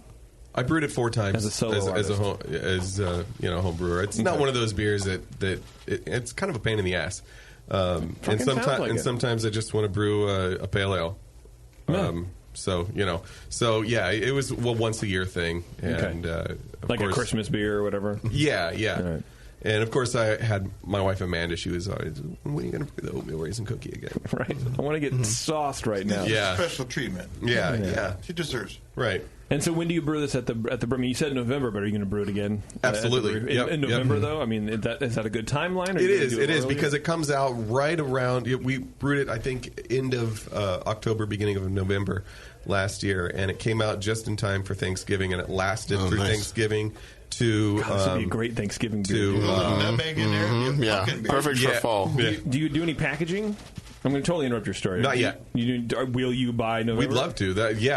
We'd love to do that. 22-ounce bombers. The marketing writes itself for Thanksgiving and then for Christmas. Yep. Mm-hmm. And it worked out perfectly. The tank blew like right after New Year's. Yeah, it did. So, I mean, it was... Yeah, it was perfect. No, it sounds good. Nice. Yeah. This would if you I would come and get a growler for this going to Thanksgiving. This would be the perfect Thanksgiving beer. Yeah. Mm-hmm. And then I would just go to my house and not to the Thanksgiving party, so that way I could just have the growler to myself. And I've had this. Yeah, I've paired this with a pumpkin pie, and it is. I would imagine. Oh, you could actually that's a great idea. You can cook with this beer. Yeah. This would be a good cooking beer too. Yeah. Yeah. Whatever, dude. I mean, if that's what you want to do with it instead of drink it. Well, but you can put it in a pumpkin pie or whatever. Yeah. Make the whipped cream with it. You can put beer in those things? Sure. Why can't you? You can do whatever. It's America still, Warren. You can do whatever you want. Okay. Yeah. So, what's this next beer, Matt? The next beer, and I want to introduce Adam Weiss. Hello, Adam. Hello. This year we decided to hold a little competition through the local homebrew club. Another shout out for Doze. Mm-hmm. Doze is putting out some really, really, really great brewers. And so we decided to hold a little homebrew competition, and the winner came in and brewed a batch on our system that we will be entering into the Pro-Am at GABF this year. Mm-hmm. And the winner was Adam's Russian Imperial Stout. And I'll tell you, when we had 14 beers, and they were all 15 beers. They were all very, very good. But this one, I remember taking a sip, and just Orlando and I both, we looked at each other and just sat back in our seats and were like, oh my God, this is good. So that's rare that you find a beer like that. Yeah. Eyes roll back. Especially when you're looking for one, right? Yeah. But so I called Adam up and said, "Man, let's do this. Let's do this." So as far as recipe formulation, I got his recipe and did the best I could with the ingredients I could get my hands on, and we stayed, I would say, 98.9% true to his recipe. Okay, so not true at all. You're right. You made it all up. Right. Yeah. Yeah, I mean, we definitely kept with the theme we were trying to go with, though, right? I was looking for Imperial Stout that was a little bit smoother, one you could maybe drink two of and not feel so bad. Right. Under 10%, so I was trying to make it drinkable, smooth, wanted to have, 2 pints of it. Okay. Right. And how did you guys do that? Well, we looked at it from the standpoint of it's a Russian Imperial, and actually I was looking at the GABF guidelines, and Russian Imperial Stout, there isn't a style for that. It's British Imperial Stout, parentheses, formerly known as Russian Imperial Stout. Why? I don't know. Well, because it wasn't the history that Russian Imperial Stouts were brewed in Britain and shipped to Russia. Yeah. That's why they were called Russian Imperial Stouts. Then why don't we change IPAs to be? Well, that's right. That's a great question. Thank you. I'm not the style guideline writer. Where's Gordon? Call him up. Yeah. So this beer is all about deep caramel, burnt toffee. The color on this, according to style, could range anywhere from dark copper to black. Where the American Imperial Stout is it's black as ink. I think we hit the color on this. I think we hit the flavor in that it brings out a lot of plum, raisin, burnt caramel, burnt toffee, with little background roasted astringency. Yeah. But yeah, what do you think? Yeah, I think it's actually pretty true to the homebrew version I had as well. Okay. I have one that we're saving for when we release. I've got one bottle left. Okay. And I'm going to bring that down when we release it, and we're going to try it side by side. Yeah. See how we did. Yeah. Cool. Do you agree that he says about 98.9% there? Yeah, I mean, we just had to make a couple of tweaks based on what he could get for ingredients, but for the most part, it was like just about which is normal right? Yeah. And I did have to kind of like persuade him a little bit. I'm like, I think this one ingredient, this double roast crystal. I was like, I think this is really important. And I was like, he's like, I got to order a whole sack, and I was like, don't tell Marcus. Yeah. I don't know what I'm going to do with the rest of this it's Simpson's double roast crystal. I think I'll use some in the next oatmeal raisin cookie. Yeah. Because actually it comes through as heavy caramel raisin plum. So interesting. Yeah. That'd be good, man. That'd be real good. Yeah. Yeah, I just used all of my middle of the road crystal malts in the Scotch ale. Just to make it all kind of amberish, and just dump them all in, and that way I'm cleaning out the malt rack. That's how you win awards, ladies and gentlemen. I think so. You just throw a bunch of shit in and go, it's a thing. I mean, it's made beer so far. That's right. No, that's true. So you were talking earlier, Matt, about scaling up recipes isn't linear. So how do you deal with a homebrew recipe that you want to replicate? Well, shit. I start off sort of in a linear fashion, and then as I'm looking at it, I'm thinking, well, I'm guessing that I'm not going to need as much, XYZ malt here as I did here, so I'll scale down or I'll scale up where I need to, and it's just kind of by stupid answer, but I guess by feel. That's the dumbest answer. Yeah. You feel the malt, and that's how you know? I lick it. Does Orlando know that? He's like, I've seen some shit. You go down and that. Oh, he has. I just turned his shoulder. Yeah, that's smart. You join me. Oh, wow. It's that kind of party. It's a menage a heart. It's a heart spot. What style beer is that? Belgian triple. Oh, okay. Menage a hearts. Anyways, so you just figure it out. Yeah, I have no choice other than to figure it out. But I really, mean, do you just go, okay, you put it in like a beer smith or something, and you scale it up to whatever, and then you massage it from there? So yeah, I went ahead and I wrote my own recipe formulation. Not software, but spreadsheet. Mm-hmm. As every phlebotomist is wanting to. Yeah. that is pretty true to the efficiencies that I get on my system. Okay, did you write it to the new system? I did. Okay. Yeah. Right. So I know if I put this much of whatever in, I'm going to get this much color. I'm going to get this much extraction from the grain. So, okay. Yeah. That's pretty cool, man. Yeah. And I did that. I started that process pretty early on. I knew that we had some time between when I was hired and when we were actually open. And that was really the great thing about being hired when I was, because it gave me a good, well, you hired me in January and we didn't open until September. And that gave me that long to not only play with recipes, but sit down and write, the recipe formulation program that I have. And sounds like it's time well spent. Yeah. Yeah. That's what you do now. Yeah. That's cool. I don't know if I think we maybe talked to one other person that has like their own proprietary formulation system, but I'm kind of surprised that it doesn't happen more often. Well, you have to know how to do that. in order. The learning curve is steep on that one. Yeah, you have to know how to program things before you can even try to do that. I can barely program my phone. Yeah. What's a phone? You'll never know. Well, let's drink this beer. Come on. Come on. Come on now. It smells great. It definitely does smell like a softer Russian Imperial Stout. If that But you would makes agree sense. it's within the style, right? Or would you not? Man has some I don't concerns know. about it, whether it's in style or Here, let me look at my style. But just from the nose, and maybe I'm tainted because I heard the description first.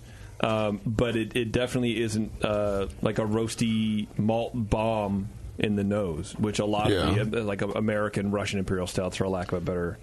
Right, and as so the BJCP style guidelines are pretty. They differ not quite a bit, but they differ from the BJCP.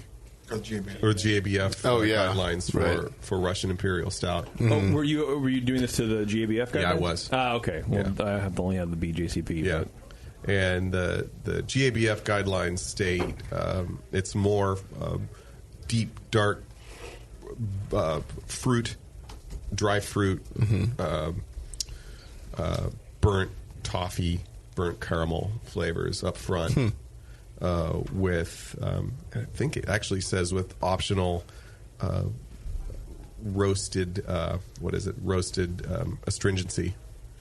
So it's optional. Yeah. So it's could have no roasted. Yeah. I do notice in this one that I would say it's definitely on the lighter side on the roasted aroma, and it's definitely more on the sweeter dark fruit toffee caramel flavors, but it's not an offensive amount, but I think it's really interesting how the roasted astringency kind of acts in place of hop bitterness in terms of drying it out, because you can still taste that the beer is relatively sweet with the caramel and the dark fruits, but the roasted malt does a nice job of drying it out. Absolutely, in addition to the alcohol. Mm-hmm. Wow, that's a small. I'm used to the BJCP. It's just a little blurb, right? Yeah, it's a little blurb. So here it is. Oh yeah, they write a paragraph. British Imperial Stouts are copper dark to very dark. Hop aroma is very low, which I think you can nail the color right on. So it's like kind of like ruby highlights. Yeah. It's pretty good. Hop aroma is very low to medium. Yeah, very low for sure. Maybe even a medium low. Who could really say? With qualities such as floral, citrus, or herbal. Or as the Brits say, herbal. Maybe a little floral, I don't know. Maybe a little bit. Extremely rich malty flavor, often characterized as toffee-like or caramel-like, is sometimes accompanied by very low, sometimes absent, roasted malt astringency. Hop flavor is very low to medium. Hop bitterness is medium and should not overwhelm the overall balance. The bitterness may be higher in darker versions, yet balanced with sweet malt. High alcohol content is evident. High fruity, because you will puke on yourself. High fruit, I wrote that. High fruity ester character may be present. Diacetyl should be absent. Body is full. 1080 to 11, original gravity. Parent extract, final gravity 1020 to 1030. What was your guys' range on this?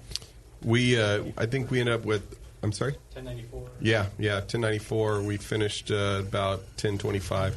Yeah, I mean, shit, you're right there, dude. Yeah. Bitterness 45 to 60. Did you look that's at... That's the guideline for 93B. 93 fucking categories. They have a lot of categories. Yeah. Everybody wins. Everybody wins. I always read those and then also look at what the last few years' winners have been to see kind of what the people judging those categories interpret that paragraph as. Because what I would necessarily get from that can be totally different than what the beers I see winning taste like. For at sure. least to me. For sure. Yeah, I kind of looked at it as they have the style guidelines in front of them. They have exactly what you just read, and I think it is on the lighter side, but that's kind of what the style guidelines dictate there. That it's not a big roast bomb. It's not gonna. Oh, I think this beer matches those very well. Yeah, I do too. I would say if I had to pick a nit, which I like to do, I think there is a lot of I think it's a higher astringency than the style guidelines call for. That's the only thing that I would think that would throw it off in that. I would like to see it just a little bit like, here I am, Dr. Homebrew now. Because it's, you first drink it, you get all those lovely, like, darker malt qualities, the toffees and all that kind of stuff, and then it just kind of goes by the roast. And then it kind of comes back again. The roast goes away, and then around the sides of your mouth, it's still that sweet thing. Would you want it to stay sweeter the whole time, or have that replaced with bitterness? Bitterness? I want the dark grain flavor and that little bit of astringency to come down. And even that toffee to maybe even come up a little bit, but I think pulling it down would help with that. For me, at the end of the day, it's still a stout, and I wanted to have some roast in there, and I think Adam did as well. Yeah, for sure. It still had to be a stout, and when it went to homebrew competitions, it was a Russian stout, so it defected, I guess. And that's very different, and because you have to be a lot bigger on that. Yeah, well, in some ways, I think entering GABF is easier than a homebrew competition, because in a homebrew competition, there's like 8 fucking paragraphs on this one style. This, you have a paragraph that's open very much to interpretation. Right. I think as homebrewers, we all know that we can be very verbose when we want to be right on the money. I think it's an excellent beer. I think it's very good. Thank you. Thanks. I think we hit it. Yeah, I'm really happy with it, and brewing with Matt and Orlando, Danville was really a great experience. So thank you guys for coming in and Marcus. We actually have for sure, man, 55 gallons of this in a bourbon barrel as well. Oh, there you go. Yeah, that'll be good, man. Damn, it's tasting good. We This would be another one for a rum barrel. Yeah, absolutely. You got to hook up with a rum distiller, and you already have 2 beers to throw in. That's your job, Marcus. Sourcing. Yeah. Excellent. Cool. I thought they're all tasting great, man. So is this going to be the Pro-Am entry this year for you guys at GABF? Yeah. Cool. And that, that's 118 entries, so, it's and I'm sure they're all excellent beers, so to close your eyes, put your hand in a hat and pull it out, and pretty much, yeah. I did a Pro-Am once, and it wasn't. I didn't. It was fine. It's essentially like a best in show type judging, because they're not all Russian Imperial stouts. No. So it's anybody can win. Yeah. Which I hate, man. You can't win if you don't enter, right, Adam? Yeah. Maybe you can. Have you ever tried? You just run up on stage and grab the medal. And you just wait to look around, because there's always a couple breweries that aren't there. Right. So you just wait, and you go, there's no one running up. Unless the person handing out the medal knows what the winner looks like.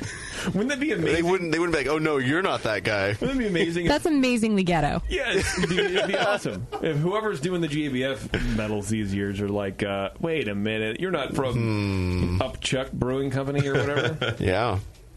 That's probably why they do the awards in the afternoon and not the evening session. Yeah, right, because you'll probably get some of that. What? What? I heard my name. Okay, we are going to take a break. Matt, thank you very much. Thanks for having me. Again, for coming in. Yeah. And Orlando and Marcus, thanks for sitting in. Appreciate it. Adam, very good job on the beer, sir. You did Thanks good. for having me. Congratulations on winning the Doe's not Pro-Am, but club only John thing. And you must be good at making beer, because Doe's is Club of the Year, right? At Sacramento, the State Fair. Yeah, we got a golden bear. Yeah. Oh, that's cool. Yeah. Wow. Yeah. It only took me leaving 10 years ago, and then it took him a while to recover. Yeah, you did a lot of damage. I fucking did, man. Took him out at the knees. Yeah. I did a Twitter game a while ago. I don't know if we want to say it. Yes, we do. Go ahead, please. So basically, it was, since we were discussing earlier. Just explain it fully. Fine, fully. Since we were talking earlier about how hot it's been here, I wanted to get some ideas of how we could cool off and beat the heat. Yeah, help the BN beat the heat. Exactly. How's the BN going to beat the heat around here? There's got to be a beat your meat entry somehow. I really hope there is. A beat your meat entry? Yeah. Me too. I'm sure there's going to be a ton now.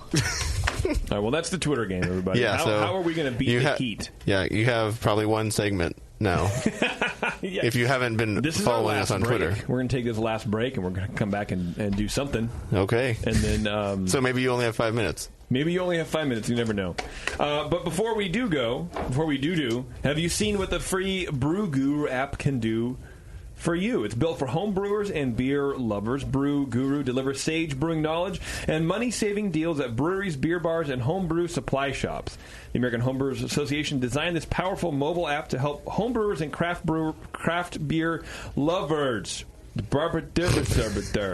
Explore the wide world of beer we all share. With Brew Guru, you can effortlessly find deals and save money on beer, food, and brewing supplies. Level up your brew IQ with hand-picked articles, proven recipes, and trusted resources from the American Homebrewers Association and Zymergy Magazine. Use a powerful brewery locator, find nearby breweries, tap rooms, beer bars, homebrew supply shops, and brew pubs like Danville Brewing. Wherever you are, Brew Guru will lead you to good beer. It will also help you rip it off at the root. Get the app today and follow the path to beer enlightenment. It's free for the iPhone, iPad, and Android devices. Learn more at homebrewassociation.org. I think that's it. That's it. All right, we're going to take a break, everybody. And when we come back, we're going to dick around some more and drink some more beer. I have a sour beer from Upland. If you remember a couple months ago or weeks ago or hours ago, we came back from Minnesota. Yeah, I think it was about a month. Yeah. Anyway, we got some beers to try. So hang on, we'll be right back.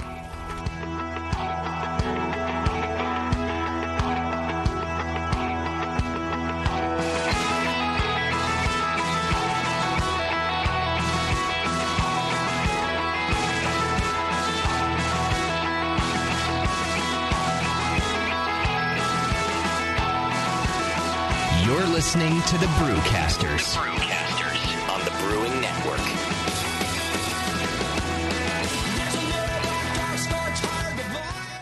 Since 1979, Williams Brewing has offered the finest equipment and freshest ingredients and the best customer service in the business. Check out their brand new patent-pending mash and boil 110-volt electric mashing and boiling unit. This compact all-stainless unit lets you mash, sparge, and boil just about anywhere that has a 110-volt plug. Double-wall construction adds to efficiency and safety, and a precise thermostat keeps temperatures where you want them. Unlike insulated buckets and converted coolers, multiple temperature rest mashing is easy to do, all for under $300. They also feature the Mark II work pump, a magnetic drive high-temperature pump that does the work of pumps that cost twice as much, as well as exclusive Brewer's Edge regulators and quality Keg King kegs and disconnects. Check them out today at williamsbrewing.com to brews their vast selection. With over 20 years of experience making world-class craft beer and more than 100 gold medals in international competitions, Moylan's Brewing Company is not just a pretty face in craft beer. Just ask Brendan Moylan. What do we got here? The beer of the hour. Moylan's, gotta love that big M. It's like a sign of awesomeness. Woo-hoo! It's got an extra kick to it. Let's pour this bad boy. Oh, yeah. Oh, Moylan's. At the end of the night when the kids are finally in bed, the wife's in bed, nobody's bothering your ass anymore. That's Moylan's time. Moylan's is for you. Yeah. It's to help you out. Yeah. It helps me out. What? Well, because it's freaking awesome. Northern California brewed. It's brewed with love. With love? Oh, yeah. Tremendous. And it's always best where? Moylan's. You gotta try it. On tap at Moylan's in Novato. They're friggin' awesome. Not only because I own the brewery, because I love the beer. Cheers! Boom. Kilt Lifter Scotch Ale takes big beers to a whole new level with rich malt balanced perfectly with delicate hops, and now comes in 4-pack tall boy cans so you can take the party on the go. Or come to the brewery, take a tour, and try any of Moylan's fresh creations right from the source. Check them out at moylans.com.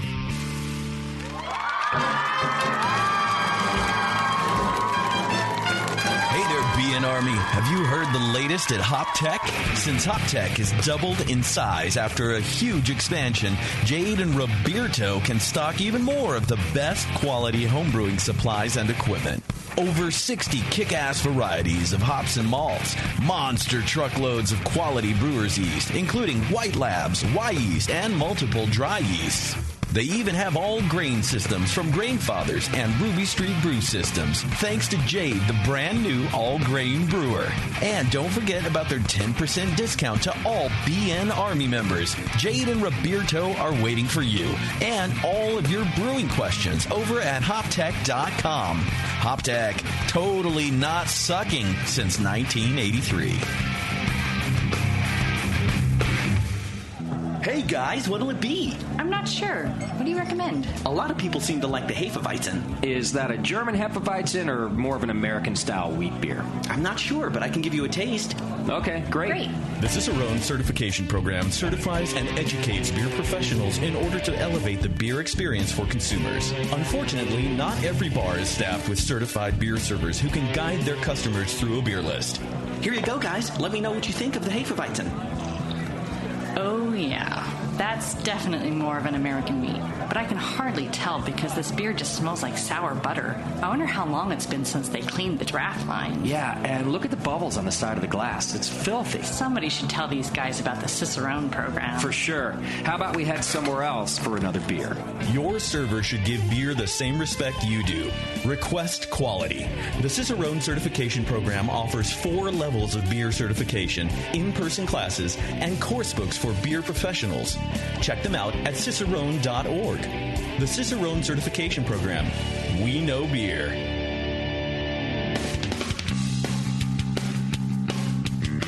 Hey, my brewing brothers and sisters. This is Jamel Zanishev, and I want to tell you about Heretic Evil Twin. You might be familiar with my homebrew recipe, which uses massive late hopping to create a balance between the malty sweet and the hoppy bitter, along with an outrageous malt and hop character. I wanted a beer with the same bold hop and malt character, so we played around with the homebrew recipe until we were able to make a great commercial version too. We've created a beer rich in malt character, full of caramel, toast, biscuit, and an ever so subtle roast note. On top of that, we piled in an insane amount of Citra and Columbus hops at the end of the boil, as well as in dry hopping. This damn-the-cost approach to hopping gives Heretic's Evil Twin a great blast of citrus and tropical fruit that can't be matched by any other hop. The result is a bold, malty, hoppy, but easy-drinking beer. This is our top seller, our flagship beer, and I couldn't be prouder of it. Cheers. To find Heretic beers near you, click on Find Some at hereticbrewing.com.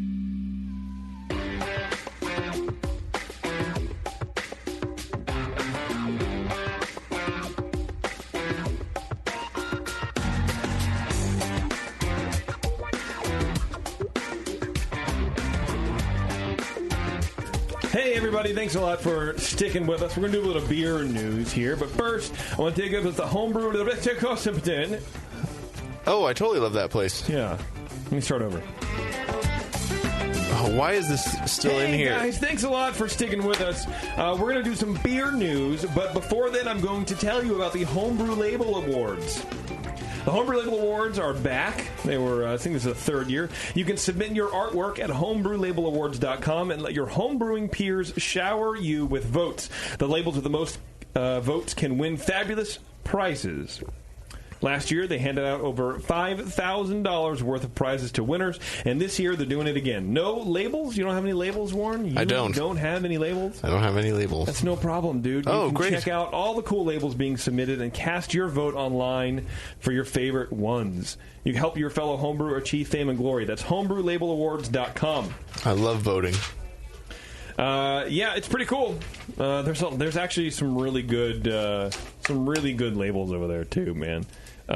There's also they're doing a worst label competition. Oh, that's my speed. That's my speed right there. Like it's like for those people who like for me, I know that I would just enter a shit fucking label. Mm-hmm. Like it's bad. It could be intentionally bad. I think that's really more of the point. It's like I'm gonna make a there's one on there of like a picture of an outhouse and like MS Paint text. Yeah, exactly. Yeah. And there you go. That's the worst label competition. Yeah, I immediately assumed it was going to be like people had entered and trying to win the award for best, and then they get voted. You entered the category you want to get, right? Right, yes. Okay. You get to pick. You pick best or worst. Yes, for sure. That's a big difference, right? I agree. There should be a worst label in the best category. Like well, that's just like last place. Exactly. It's just like you got to come up and go. You get that award naked or something. Right. I agree. I mean, really. So are you saying you don't want to have that award happen, or you just don't want to win it? It depends on who enters. Oh, okay. Yeah. You're just getting into this competition thing. When you look at the results in the competition, right? You entered some beers. You entered. How many beers did you enter into the state fair? 8, maybe. Okay, right. You had a good number of winners, right? Yeah. So your name appeared there quite a bit. Yeah. But you think about all the other breweries that are named there once, they also entered a bunch of beers. And they have more losers than winners, for sure. Oh, I entered North American Beer Awards. Go ahead. And those, I think they judged up in Idaho. I got my ass handed to me by those judges. Same beers. Yeah, same beers. I bottled at the same time. I don't know. What'd they say? I don't remember the specifics off the top of my head, but that's the reality. Actually, no, I don't. I read them about a month ago. That's what the competition. And it's like, man, those must have tasted awful. Yeah. Based on their descriptions. I think you remember something. I can bring them in next time. I don't remember them. I would be curious, but by then I won't care. Yeah. Well, speaking of not caring, I don't know. We are drinking another beer. So from NHC a while back, Matt, I believe his name is, from Upland Brewing out there in Minnesota, gave us 3 bottles of sour beers. And he's like, bring these back. Do whatever you want with them, really. He goes, I was like, we need to get you on the show. He's like, well, then you can drink them all yourself if you want. I don't care. Because I'll just bring some more. And I said, no, I'm not going to do my coworkers like that. I'm not going to do you all dirty. So you've brought us 2 of the 3. This is the second one. I have the third one in the fridge still. It's not going to go anywhere. I'm not going to drink it. I'm telling you, there's 3 beers. This is the second of the 3 beers. Believe me, we have no other. How many did you get in Minnesota, though? 11. I mean, 3. Yeah, that's just right. These 3 beers. Sure. You're doing great. Thank you. So we were drinking this one called Pawpaw, and it's barrel-aged fruited sour beer, of course, from Upland Brewing in, Bloomington, Indiana. I don't know why I thought they were in Minnesota, but apparently there's a fruit called Pawpaw fruit. And so it's funny. It says ale-aged in oak barrels on whole pawpaws. What the hell's a pawpaw? I don't fucking know, man. Is it P-A-P-A? Indiana Pawpaws. P-A-W-P-A-W. It's like an apple, a pear, a peach? Yeah, I don't know. A berry? That's a good question. Could you Google it? He's on it. Could you give me a second? Could he run the freaking show, Google it, and entertain you? And adjustment. Well, if he brought a laptop, I could be Googling it. If I brought a laptop, you could be Googling it. Victim noises. Well, this show, all right, show Cody. could not afford a laptop. That'd be way too good. That's true. Yes. Well, we could, but someone would just take it home. Pawpaw fruit facts. Asimina triobolea. Oh. Common name, pawpaw, one word. Pawpaw, 2 words. Papaw, P-A-P-A-W. Poor man's banana. Okay. So it's banana. Yeah, all right. Who's your banana? Who's your what? Yeah. Who's your banana? Who's your banana? Indiana. Not like who is yours. Exactly right. Yeah. Who's your pawpaw? Pawpaw, yeah. Yeah, Mima. I'll get it now. Apparently, in Australia, the tropical papaya is known as a pawpaw. So things get fucking weird down there. They get turned upside down over there. So bananas grow in Indiana. It's native to the temperate woodlands of the eastern U.S. The American Indian is credited with spreading the pawpaw across the eastern U.S. to eastern Kansas and Texas. It's litter bugs. Pow, pow. Pow, pow. Pow, pow, pow. I'm trying to figure out where the fuck. Give me the fruit. The pawpaw is the largest edible fruit native to America. Individual fruits weigh 5 to 16 ounces and are 3 to 6 inches high. It appears similar to a mango. Give me a fucking description. God damn it. Is it mango? No. No, but I can tell you that pawpaw trees are relatively disease-free, Tasty. So, unlike us in this room. How do they make these 5 so they're safe. 5-pound fruits? Yeah. Well, I don't understand the poor man's banana name because it looks like a mango, and I don't taste or smell banana, really, in this beer. Yeah, I'll go to Serious Eats, dude. That's a good website. If you like cooking, Serious Eats. Yeah, and they look like green, large river rocks. It's just the weirdest goddamn... Oh, they look mushy like a banana inside, though. Look at that. Oh, okay. Wow, that looks weird. It's almost like a soft avocado and a banana. It's weird. It's got like 4 seeds in the fruit. Wow, that's weird. Yeasty floral aftertaste, a bit like unfiltered wheat beer. Okay, so here it is. The flesh is pale to bright yellow. The pawpaw's flavor is sunny, electric, and downright tropical. A riot of mango, banana, citrus. You like this website? A beer person did not write that. No, of course. No, a chef wrote this. It tastes like sunshine. Right. No, it's a sunny flavor. Oh, sunny flavor. Like, you can have a sunny disposition. It doesn't mean that you're, like, on fire. Okay, You know what I mean? yeah, but that's like a bright disposition. I've never heard of sunny flavor. Until now.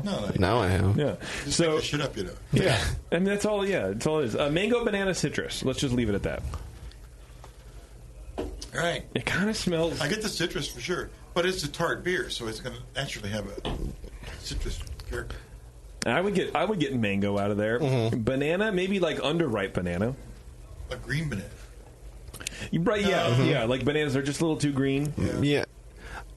I mean, maybe, because I also associate kind of that starchy fruitiness also to mangoes as well, so I wouldn't necessarily pick out banana or underripe banana. I would more just lump that in with the mango. You know what it sounds like? This beer will be good for the craftbeer.com beer and food course, which is the groundbreaking course that leads professionals and enthusiast chefs alike through the basics of pairing beer and food. And they can describe them correctly, too. Yeah. For once, we can't sure fucking do it. The craftbeer.com beer and food course is built by Culinary Institute of America graduate and certified Cicerone. There are 2 versions, a professional one made for chefs, restaurateurs, brewers, and hospitality professionals. And the second one is an enthusiast version created for at-home chefs for tubby people like you. No, not you. You. Yes, you. Chris. No, I don't know. Learn how to pair beer with your favorite foods, including chocolate, charcuterie, and chaise. You'll also get to ultimately know beer styles. You'll see data and stories that will convince you that full-flavored beer deserves a place on the menu along with wine and spirits. What kind of data will you see with that? And the course is free. So visit craftbeer.com to learn more. I turned my head right there. Beer and food course, dude. Wow. Get your pow-pow on. Pow-pow-pow. I like it. Take you to Pow-Pow Town. I will say the nose is a little weird. It does have a weird nose, but the flavor is really nice with the mango and just the sour beer together. Yeah, is a nice flavor. I do like. It's like underripe mango and underripe banana. Mm-hmm. I like it. Let's do a little bit of beer news here, real fast, Warren. More things happened this week. Yeah, I mean, not really. These are just kind of like stupid fucking stories that I put together because I thought they were funny. And we haven't done beer news in a while. Really like beer news.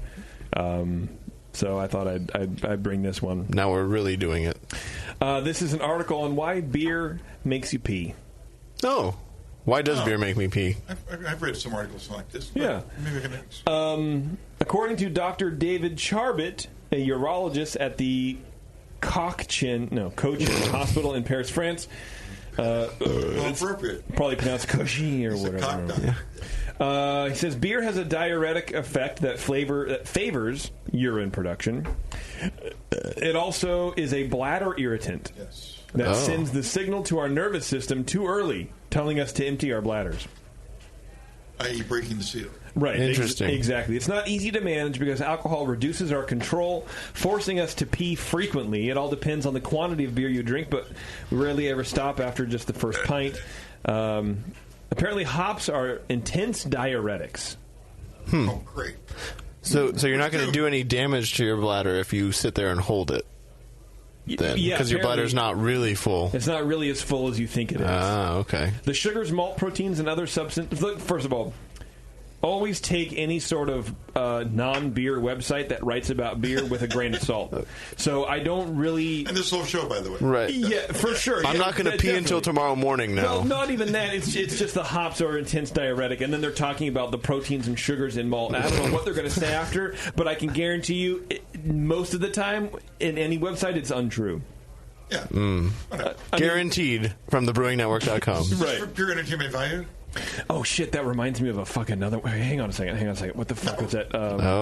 More news is happening. This is like what it's like being him all day. Yeah, right. Hold on a second. No, hold on, Trumpy. Oh, God, it's this shitty fucking website. I don't want to...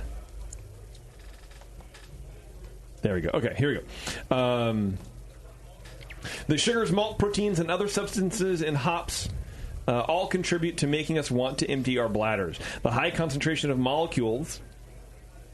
Wait, I'm sorry. Hold on. So beer makes me pee because there's a high concentration of molecules. The high concentration of molecules stimulates our kidneys to produce more fluid to process the chemicals. So now it's chemicals. Wait a second. Right. Is it molecules or chemicals? We don't know. It can't be both, Warren. It has to be one or the other. That's what I want them. I want the scientists to decide. Fucking forget global warming or climate change, right? Like there's abandon that. Let's get a scientific consensus on are chemicals molecules or not. We can't decide what makes you pee, but we know why the temperature changes outside. Proof that it's bullshit. Right. It's a conspiracy. Exactly. Scientists don't know anything about anything. No, they don't. Fact. Wow. Urine is what regulates the concentration of minerals in our blood and what rids our bodies of waste material. We know what happens. Okay, whatever. Urine comes out your pee hole. Oh, apparently, in bubbly drinks, which contain carbonic acid, increase pressure on our bladders. They say if you wait to pee after your first beer, it will help you control your bladder for the rest of the evening. I've never heard this, but that's not necessarily a good idea. The doctor says when you progressively increase the pressure on your bladder, urine can flow back into the kidneys and damage them in the long term. So don't hold your piss. Oh, so now you shouldn't hold it. Right. Oh, okay. Sweat your pants. You don't have to get up, but just don't hold it. That's, yeah, anyway. So there you go. Okay. So that's why. So drinking beer. Okay, here's something. Here's a story, and I'm just going to say it because I don't care. There's a brewery that opened up in Napa called Sun's Brewing. Oh, jeez. And these guys. And the douchebaggery of that article reminded me of this article. So it's... I would read the real article, but the real article's... Actually, I will read the real article's fucking douchey. It makes me wonder, with how poorly written the article was in the quotes, were they that bad at speaking? Or is the guy that bad at writing? Or is it a combination? I think it's a combination. I think it was like the fourth rich guy. It wasn't in on the deal. He thinks he's he's the writer. spokesman. He thinks he's the writer. Okay. Have you seen this? I mean, I don't want to shit on a brewery, but I just can't help it. I'm sorry. I'm gonna. I don't know. They have the money to afford your shitting. Yeah, on they them. don't care about it. Yeah, they got bigger lawyers than us, by the way. So be careful. Right. So it's a brewery in St. Helena. It's called Barrels and Sons Brewery, which was recently launched by three kids of famous families. There's Carlo Mondavi of the Robert Mondavi family, Jacob Bush, of course, of the Anheuser-Busch, whatever, and Elliot Taylor, who is a restaurateur or some John. Yeah, restaurant builder. Can I just briefly interject how smart I am? Because when I read this article and I was reading their names, I was like, Bush. He must be from Bush's Baked Beans. Literally, that's what I had. People dumb. Bevo's so dumb. So dumb. I read through it and I was like, oh my gosh, Beverly, did that really just happen? Bev's just always thinking about them beans. Got the beans on the mind. It was like the dumbest. Okay, I don't want to derail us, but I apologize for how stupid that was. Yeah, I'm taking 2 steps back on your beer knowledge. Good job. You should. You got to take 101 over again. Oh, wow. Just think about those beans. Yeah, dude. Damn beans. The Bush baked beans fortune. God damn. Well, that's how they could afford the talking dog. Right. The science made them the talking dog. Bev, thanks for that, by the way. Yeah. You're welcome. I'm sorry. That was great. Listen to this paragraph, and this is what Warren's talking about. The writing is just, I don't know, man. We drive past a 1965 green pickup truck perfectly positioned beneath an oak tree adjacent to the ranch home of Elliot Taylor, a modest hunting lodge vibe straight out of a Ralph Lauren ad. The road continues further up the mountain as we head to what is known as Yurt Village. Created by Taylor, the 5 large Mongolian-style luxury yurts are nestled among the trees and act as a hotel of sorts for friends and clients. The main yurt is a beautiful antique-filled saloon with a full bar, large leather couches, and hunting gear. This is where the boys find their most creative spirits stirred in more ways than It's one. one of the guy's girlfriends. Oh. It's not another dude. A chick's writing this. Just think of the stirring that happens in that yurt. In more ways, although young at heart, the trio was very mature for their ages. It's suck a dick. Mature for their ages. She calls them the boys. Like they're probably like in their 40s or something. This is a dude who wrote this. Yeah, Really? yeah. Whoa. Whoa! The trio was very mature for their ages, having experienced a life many only dream of. How does that mature you? If you have everything handed to you, how does that mature you? Yeah. Yeah, that's interesting. If you have a main yurt, you don't need to open up a If you have brewery. multiple yurts, you do live a life that only most people dream of. I didn't pay attention. I didn't pay attention to the comments on Facebook on this. I wish I had, but I could see where they're... Oh, yeah. They were getting lit up on social media. Oh, yeah. I fucking had to put them on my fucking Facebook page, too. No, it's People a great had fun, article. They man. got a lot of them. Yeah. And they were like, seriously, I like the part about how they're sitting on kegs, right? Like, yeah. They don't know what they're sitting on. You know, like, They're ready to go. Here, okay, this is a good paragraph. When Carlo Mondavi and Elliot Taylor met years ago, they discovered they lived near each other on Pritchard Hill. Quote, "We had been neighbors for so long, but didn't know it." We discovered it. Because they each had 40 acres of property. Right. It took a while. Said Taylor. This is Taylor talking. "We just started hanging out together, and I started falling more in love with wine and learning from the pros. A mutual friend introduced Jacob to us, and when I walked into the bar to meet him, I noticed we both wore Luches ostrich boots, and we became best buds ever since." No. That was the most quoted part. Which is like a $2,000 pair of cowboy boots. Wow. I thought 500, but you're probably right. I mean, who does it? Well, they go up, so I figured like 500 wouldn't be right. Can you name a good friend of yours that you haven't bonded over shoe wear? Can you name a good friend of yours what kind of shoes they wear? If that's the first thing that you notice about someone, you're a fucking asshole. I mean, you probably have worn Vans in your life. But that's an assumption because I'm poor and I used to skate a lot, right? So yes, yeah. See, that's why we're friends, right? I think we've also been shoe shopping together. That's quite possible. We may have gone to the Vans outlet I'm an before. asshole now too. So we bonded over. Great. He rolls into a bar. Let's open a brewery. And, he says, I got a short dick, but I got nice shoes. Right. And he sees another guy with a short dick. Nice shoes. And also, none of these people are cowboys. They live in goddamn Napa, and they're both wearing ostentatious fucking I don't know, fucking some opulent. They're wearing opulent cowboy boots. Ostrich. That's why it takes forever to discover your neighbors, because you don't want to ruin your nice shoes walking on the dirt to your Land Rover. Right. Anyway. Yeah, sorry about that. See, I guess I am just going to read this article because it's full of it oozes. If you have an old douchebag, put it near the radio because it's going to fill up. It will be full. It will be full in a minute. The idea to launch a brewery and Sons beer, this guy, whatever, came organically through the trio's close friendship. Madavi recalls, "We would go out all the time eating and enjoying great beer, wine, and good times." And each other's shoes. Oh, good times. I have good times. I don't enjoy them. Did they ever go shoe shopping together? Apparently. During one of our visits to St. Louis, we were drinking some Budweiser. It tastes so good there at the Bush family ranch, and we asked Jacob if we could go visit the brewery. He said no. It was after the 2008 takeover, so the family was no longer there at Anheuser-Busch. I thought it was wild because if you were in Napa Valley and asked me to visit Robert Mondavi Winery, I would say the same thing. My family had a very similar takeover, so we had just lost our farm. They lost it. It wasn't. They lost it for millions and millions of dollars. It was lost. And I know how hard it is to see something your family has poured their heart and soul into slip away. Slip away! What do you think bought those goddamn ostrich boots, you fuck? Well, and all the ranches. And his brewery. Maybe if you have enough ranches, maybe you get gifted those boots. God. We asked Jacob what he was up to since the family lost the brewery. Lost the brewery. Again, Anheuser-Busch lost their brewery. Where'd it go? No one knows. And that question led to the simple fact that we need to start Sons Beer. All three of us loved the same style of beer, and it felt that everyone was focused on IPAs and overly hop sweet beers, which, look, I'll agree. Sure. But no one had focused on classic Pilsners. Nobody. No, not 70-something% of the market. I wonder why they haven't. Maybe they got something. We just felt like we had to be getting it. Oh, there's some choice cuts out of here. Let me just skip ahead to make sure this is...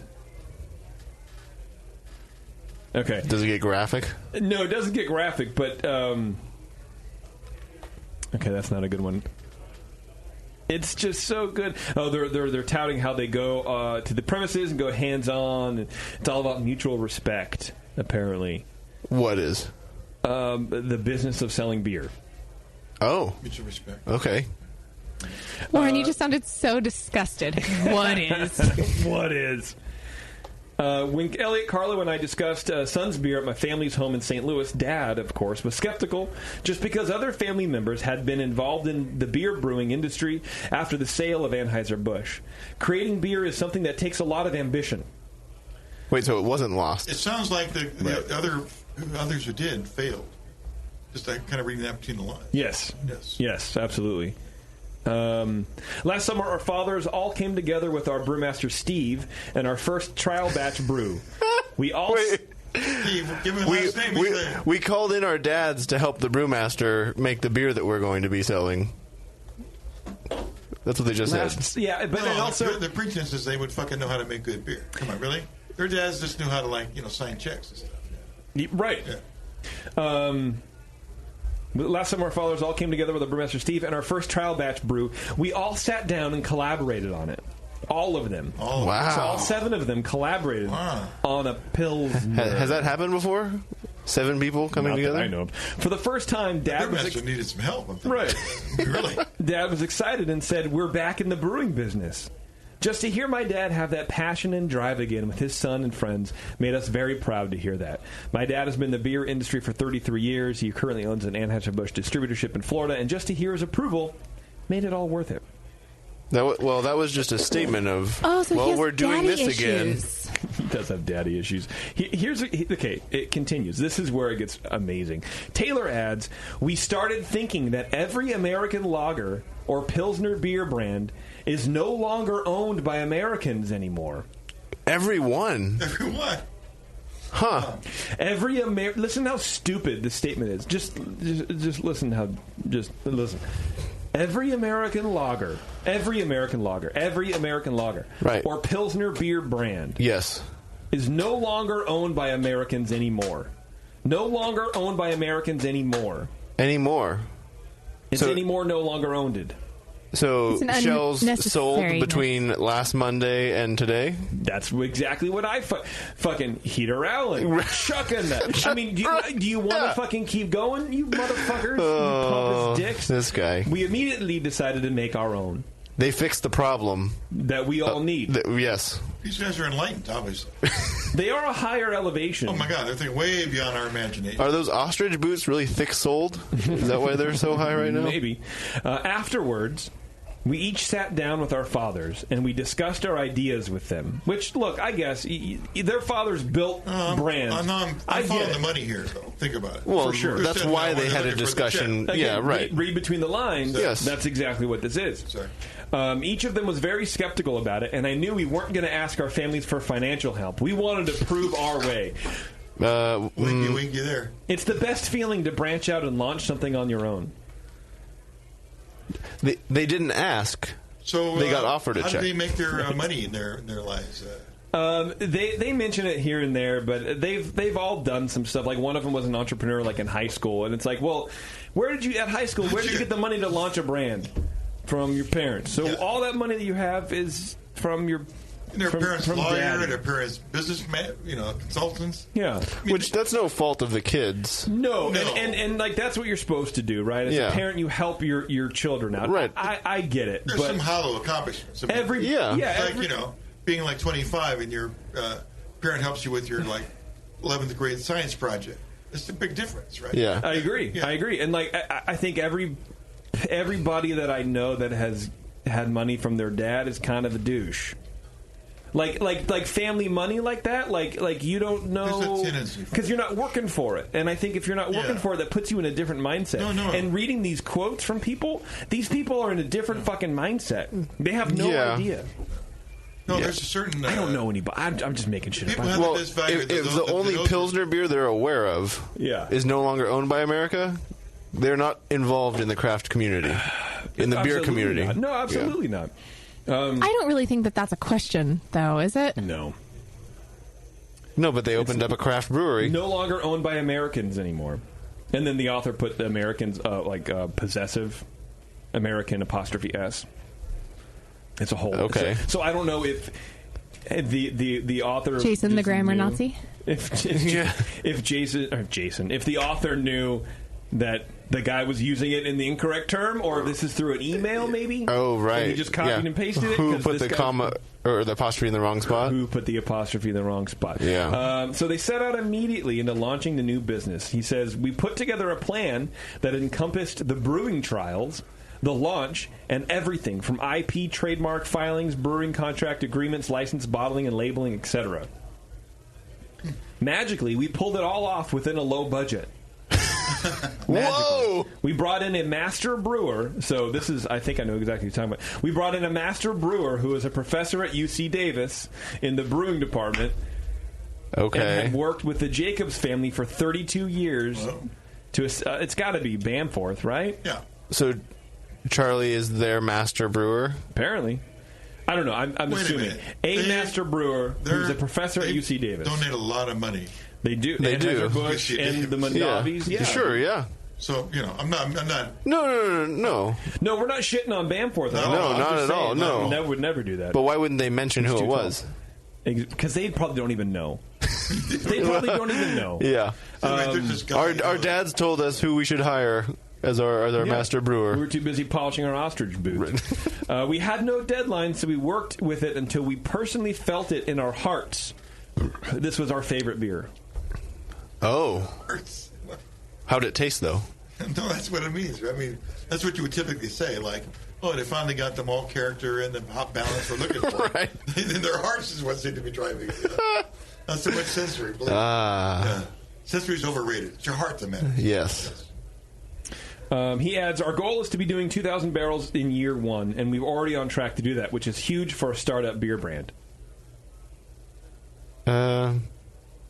Huge. Not just like, that's really good. Huge. 2,000 barrels. It's huge. For a production facility. For startup beer brand, yes. Okay. All right. We are doing 15 to 30 barrel batches. We launched in Napa Valley, and we self-distributed for the first 45 days and delivered the beer ourselves. So you guys have worked really hard on it. For 45 days, they delivered beer. All 2,000 barrels? Yeah. Frank, it's interesting what it reads. We're making 15 or 30 barrel batches. They're making, 230 barrels. They're making one of the others. Right. Well, or does that mean they're doing a 15? They don't know what they're saying. 15 to 30 barrel batches. Are they saying they do a 15 barrel brew house and they have double fermenters? Sometimes is that they what? make one, sometimes they double it out. They partner with Young's Market for distribution. They have market managers, they say, and sales rep that we train on our story. We ride along with them and hit 15 accounts in one day, and we taste beer with each of them. They manage each account, and they expand the market for us and do the cleaning, management, and keg collections. That allows us to focus on brewing and increasing production and expanding. They do the cleaning? Line cleaning, maybe? At the accounts? Yeah, Young's, when you said Market, that, I thought that must be like line cleaning. I thought, like maybe MicroStar thing, but maybe it is line cleaning. What does that even mean? That means the lines are well taken care of. I guess. No, there's some beer brands that will go out and do that. Yeah, and they do the thing. Sure. Remember that time I sent you that blog post, but I was laying in bed and I was just voicing it into my phone? Yes. This reads a little bit like that. It kind of does. It's a very stream of consciousness. I just did the math. Doing 2,000 barrels in your first year, 30 barrel batch at a time, that's brewing about 1 1/4 batches a week. That's not... It's huge. It's huge. Don't get me wrong, but it could be huger. It could be more hugified. Yeah. Taylor continues. This is the other quote that people loved on the internet. With their hearts? It's a very complicated brew protocol. this Pilsner. Okay. It's a very complicated brew protocol. Sure. And it's a thick binder worth of pages to follow the actual procedure of this brew. Whoa! First of all, I don't feel like if you're in the beer industry and you call it a brew. A brew is a verb. Yeah, that's what you do. That's a lot of smoke to blow up one ass. It's a thick binder Well, full. they got 3 asses. We have one of the...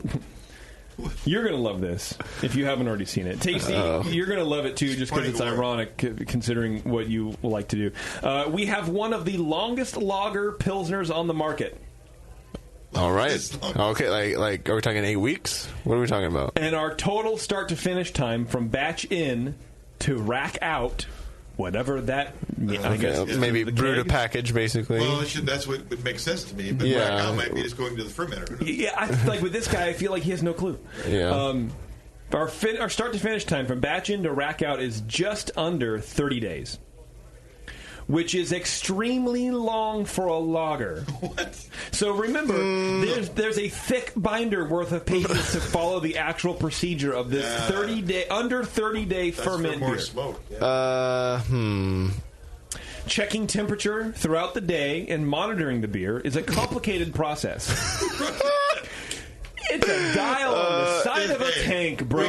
We got spoofed. Well, are we being spoofed? I think we might be. Where's Ashton Kutcher, goddammit? I think we're spoofed. Guys, this is actually painful. This is painful to me. That is just too all ridiculous. Do they have to make the mercury thermometer by hand every time they take the temperature? They buy everything on Etsy. No. You don't use mercury. That's bad for you. You use digital. Didn't you know that? Well, I thought the binder is thick for all the safety protocols of handling the mercury. That would be the only explanation. That's amazing shit. I was like, wow, I can't be insane. Wow. They're willing to dedicate 30 whole days less than to a log. Oh, less just than, under. Okay, so 29 whole days. We use this is great. We use an array of different malts. An array. Wow. And we use several different hops. Wait, so okay. You would think these people took a year to develop this recipe, and the answer for malts is several. You think you'd know exactly how many malts are in your friggin' beer, you dummy. Like a couple implies 2, right? And few implies 3. The whole thing's a few is like 3 to 5. I think. Sorry, like a several is like 5 to 8 or whatever. Okay, what is an array? Array implies retarded. The whole thing's like just a whole bunch of like cliches, like double dry hop, array of hops. Oh yeah, Korean filter, right? Whatever. It's just a bunch of marketing cliches. And who's the audience for this? Turned up being us, which is like a disaster. But us to laugh at. It's a train wreck, that thing. Jesus. Ultimately, this is an extremely drinkable and refreshing pilsner. We love this. Up to array of malts. Yeah. Let's see. For Elliot Taylor, his family comes from a lineage of builders. His father finances and builds famous restaurants. Another rich kid. Yeah. So the Taylor kid started something called Prince Olive, and when he was in high school, so he became a taster for the California Olive Oil Council, and he eventually became the youngest taster in the U.S. The youngest person to taste olive oil in the U.S. Apparently, it's still successful today. And then, it's worth noting. Yeah, and then he launched a Mexican wine, and so they're doing some things, so that's cool. I He's guess. A player. Yeah. Sure. Olive oil, big time. Jacob is a fifth-generation Bush, whose great-great-grandfather Adolphus Bush created Anheuser-Busch back in 1876. He currently lives in Florida, Montana, and Napa. Hey. He lives in all of those places. When you got a trust fund, just go for it. Yeah, but he didn't ask his parents for money. Keep in mind, people. So, did his dad lose the brewery? Which generation lost the brewery? Yeah, and which ranch did it fund? Yeah, maybe he should go back and check his ranches because maybe his brewery is there. Roaming free. Fuck, here it is. On the back 40. It's on Acre 74. Yeah. He goes, I've been involved in the beverage industry for the last 5 years, with everything from all-natural health drinks to breathalyzers and products to keep the public safe when it comes to drinking. My family's motto is to never drink and drive, and that has been integrated into my mind and my siblings' minds throughout our lives. It's just not worth it. My primary focus is philanthropy. With all the charities I'm involved with, I work with the Peter W. Bush Family Foundation to support other nonprofits that support the Bush Wildlife Sanctuary. This is what he does. It's just like a window in a whole other world. He works with the But Peter does he work W. with Bush beans? Family Foundation. Sure, there's people that do that. And his work with that foundation supports other nonprofits that in turn support the Bush Wildlife Sanctuary. This is a whole. This is not a world. This is not a world anybody listens to this fucking show. But with that background is and involved an array of grains, you can kill it. You can fucking murder everything. Hey, Dad, what's our family motto? Don't drink and drive, son. It's just not worth it. Well, yeah. When you got like a chauffeur and a backup chauffeur. I just envision the scene out of Billy Madison, the O'Doyle family, riding along in the family station wagon, chanting, "Don't drink and drive, don't drink and drive." Check this one out. This is Carlo Mondavi. He grew up surrounded by the wine, and I'm only reading this because there's a good choice cut. He grew up surrounded by the wine business and naturally continued on his own. He has a small business, a winery, whatever. He learned a tremendous amount, he says. The company still exists. Right now, I'm starting to have more in common with monks than business owners. Does he not speak, eat, or have sex? I know monks that have some nice shoes. Yeah. Oh, God. Well, good luck to them. He's doing a Pinot Noir project, so he has a lot of things going on Sonoma Coast. It's a new frontier in the wine world that yields Pinot Noirs capable of sitting with the world's finest. It's a new frontier, Warren. Nobody's ever done this before. Pinot Noirs that can sit with the world's finest? What? Who would do that? I don't understand. What does wine do sitting? So just like the monks of ancient abbeys, it's beer and wine for me. What? Exactly. It's kind of funny because growing up, there was a saying in the wine world that it takes a lot of beer to make wine. When Jacob Elliott and I began Sons, we were out in St. Louis visiting the motherland of American beer. And Jacob's father, said in beer there is a saying that goes... ghostwritten by some, like... it takes a lot of wine idiot. to make great beer. That was the first time I heard it the other way, and it stuck. Oh. It stuck. We're being spoofed. Yeah. And what about is this on the Onion? Yeah. Yes. We want to focus, keep small, and yield a beer capable of sitting with the world's finest, says Mondavi. This vision will take over a decade to reach. I don't want any beer that I make to ever just sit. Right. I feel like I'm the Colbert Report for beer. That's true. Yeah. The world's finest wineries and breweries are not measured in years or even decades, but more in generations. Yeah, talk to August Shells about that. Yeah. I think they might still be family-owned. Yeah. In America, by Americans. Talk to the Yingling people about that, too. With that in mind, in the near future, we would love to see Sons in the top restaurants of the world and be poured alongside the greatest foods. And enjoy. What it reads is like a more eloquent version of a Trump speech. Everything is just everything is great and the world's finest and just the top, the very best. Hey, and it worked for Trump. We don't want to make 10 beers, but rather just one beer at the highest level, under 30-day fermentation schedule. Yeah. Right now, it's great because the chefs, sommeliers, and consumers in Napa Valley are among the world's most discerning. So the stakes are high in our backyard. Let's call up Paxton, see if he's had this beer. Bush says, what separates us is that we narrowed in on one product when most startups create many different brands. Really? We just wanted to create one Pilsner to sit with the world's finest. Other beer houses want to create their light, their dark. Wait, okay. Wait, huh? Okay, this is did you say beer houses? Again, yes, he did. He says other beer houses want to create their light, T-H-E-I-R, their light, comma, their darker, T-H-E-Y''re, comma, their porters, T-H-E-I-R. I don't need. So again, who's the moron? Is this in an email that this guy interviewed these people, or was it here? Where did these quotes come from? Who wrote this like this? Who's spelling it? Oh my God! And this is on Forbes, dude. This is not just some fucking shitty beer blog. Maybe that's my problem. I haven't made a porter yet at the pub. Well, you have to make a their porter, but you have to figure out which usage of the word. Oh, I'm thinking the Russians are in on this. These guys, they don't want us to have an American-owned Pilsner. It's about time, Putin, was this that we had American-owned Pilsner in this fucking John. This was an email in Hillary's inbox, wasn't it? That's right. This is one of the 30,000. What we've accomplished so far is pretty incredible. It's the smallest things in life that make the biggest impact. Shaking someone's hand and making somebody smile. That's what it's all about. Is it? His boots cost more than I make in a month, so I don't give a shit about. Yeah, I don't need his handshake. They acquired a property in downtown Napa, and they're going to build a 2-story location to pair their beer with the food they create. So it's got to be contract. I don't know, man. Yeah. Well, I saw him in a brew house somewhere. Yeah, but standing around. And well, they could have a separate restaurant that's not attached to the brewery, maybe.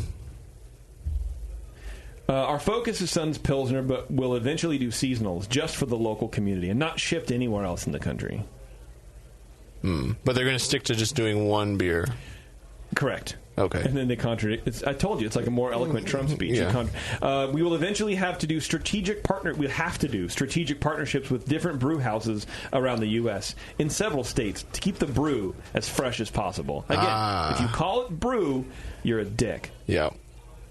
Yeah. Whoever's writing this doesn't know beer. Or whoever's saying it. Right, both of them. And so I was like, they're quoting somebody. Have no idea what's going on. It's like this looks bullshit, and they're like misspelling it. It's weird. Yeah, it's fucking crazy, dude. No, it's the weirdest article I've ever. It's entertaining as hell. I think any homebrew clubs out there want to have an entertaining evening, have one of your members come up and read that shit. Yeah, just read this, man. Yeah, one laugher after another. Let's see. Let's not do that one because that was really boring. And then here we go. This is a good one. Americans who drink alcohol continue to say... Oh, by the way, the title of that article was something like the most desirable Pilsner in the world or something like that. Oh. And then that's what got me to click on it. I was like, what the fuck is this, stupid John?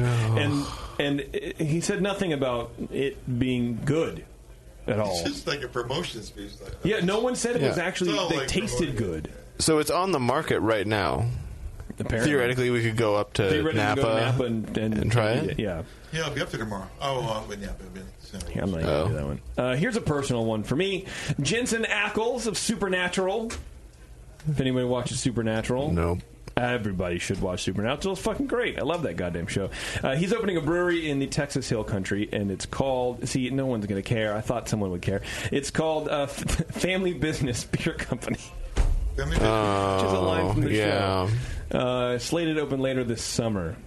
So there you go. If you live anywhere... Are all his beers going to be out of this world Texas and take forever to make? They're probably going to be like terrible puns from the fucking... they're in Dripping Springs, Texas. Which sounds like it should be near like Ointment River. Yeah, right. Yeah. Remedy Falls. They got someone called Nate Seal from 512 Brewing. So there you go. Oh, sour barrel-aged program. That's cool. Family business. I want to go there. Hunt some daemons. Yeah. What is happening? Oh, I can hear the thing. Okay, that's it. Actually, that's not it. Fuck, fucking library. Yeah, you should have been peppering those in. What's going on here? I'm stupid. That's what's going on. What a brewery that's not stupid out in the John is Neshaminy Creek Brewing. They've been on the Philly Beer John scene since 2012. They recently just took home their 4th Philly Beer Scene Magazine John for Brewer of the Year, 2014 to 2017, and 3rd for the John of the Year. 2-time GABF Vienna-style lager medal winner, 2013 and 2016. Also, they won a bronze for their smoked lager in 2016 as well. They have a large, expanded, and recently renovated John with 24 beers on tap, 18 of which are rotating and seasonal limited Johns. Nice. A variety of Johns, from hoppy Johns to sessionable poundable Johns to oak fermented Johns and sour Johns. Free brewery tours on Johns. Check out NeshaminyCreekBrewing.John. I feel like the beginning didn't have enough Johns in it, but you definitely made up for it at the end. You did a flurry of Johns. Yeah. Talking about Johns. What are you going to do, man? He's going to start paying us in Johns if you keep doing that. I wish he would. I would take John as a payment. I get a buzz off every one of them. Yeah. Right. Beth, Twitter game. Are you ready for that? Yes. All right. Are you ready for it? I don't know, man. Y'all ready for this? Yeah. The Twitter game today is brought to you by Beer Law Center. No, that's the feedback. The Twitter game today is brought to you by Beersmith. Go to Beersmith, get your 21-day free trial of the most amazing software for beer brewing, or as the people from Suns call it, for making your brew. Beersmith.com, everybody. 21 days, it's free. Try it out. If you don't like it, you've lost nothing. Yeah. Try it out in your beer house. Yes, like the guys at Three Sons. Yes, in your beer house. And track your brew. Go ahead, Beverly, please. What was the question again, please? We've been sweating our balls off all this year. Oh, wait. That's not what that says. That's not what that says. We've been sweating our balls off this year here in the East Bay. What does the BN do to beat the heat? Okay. I don't have balls. Well, you already sweated them off. Right. Duh. Okay. Go ahead, Everly, please. Thanks for that additional information. It helps. It really does. I think I lost a bet, but it helps. Go ahead, please. First name is awful. Ectre Slim. Oh, could you spell that? Wow. ECHETRE. All right. Just read the fucking You said one. so? Okay. ASA. Shut up. Hang thy nutsack over the carboys of fermenting sweet nectar and potentially wait for the soothing flow of yeasty blow-off. Ugh. That sounds awful. Yeah. The rest You of just that's write down really yeasty blow. Yeah. Okay, go ahead. Scott Thompson says apply Gold Bond powder and drink cold beer, which I thought was very practical. Dude, yeah, the Gold Bond, like the fucking... the medicated one? The medicated one? That shit'll fucking burn you, dude. Is that like icy hot? Yeah. What is it's it? like Okay. icy hot. It's like right when you get out of the shower and you put it on or whatever. Like, Okay. Why would you do that? Because it's moist. Well, once you would. Second, you wouldn't do it anymore, of course. Right. Well, so that's not what it's for. No. Just continue. Okay. Beverly. Whatever. I'm just saying it's refreshing. Oh, okay. It's had a Feels life good. experience. Jeff Engel. A little pleasure, a little pain, a little pleasure. It's good. Okay. Go ahead. Jeff Engel says Fort Collins is pretty nice this time of year. Oh, that's not a bad idea. Oh, I cool your balls there. That's the thing. I don't know. Yeah, our invitation's probably in the mail. I'm sure it was. Let's see. Devin says drive into the desert. 1, drive into the desert. 2, put on costume. 3, light a big fire. 4, take candy from strangers. And 5, go back to reality and enjoy actual cold air. It was a thing. It was a Burning Man joke. Yeah. Okay. No, I got it. I'm trying to figure out why candy was with other people. No, it Is wasn't that what take happens at candy. Burning Man? It was take little Candy sugary from strangers. items that may or may not be laced with things. Not candy as in Candace. Oh, okay. Nate G says. I don't know how she gets down. I don't know. I'm just saying. Nate G says crotchless jorts. Oh, Which that's is not just a bad the most idea. awful visual. Oh, my God. Yeah, I can see that working. And Jared Lambert says, can't beat the heat. Might as well eat a tasty treat. And there were a couple, like, rubbing, masturbating ones, but they were all pretty bad. Like one. Give me one. Like, okay. I vote for all of them. No Beer Left Behind says, keep rubbing, maybe add lube or spit or heat. We're talking heat? Got nothing. Yeah, no, That's literally what it says. Yeah, that's not very Yeah, it's not good. What's another one? No offense to you. That's it. Most of our listeners are delusional, so sure, Chris, that's kind of stuff. I really only liked 2, which was the nutsack yeasty one and the crotchless jorts. Those are my 2 favorite. Do you guys want to add another one to the votes? My favorite was the jorts. I did like the jorts, too.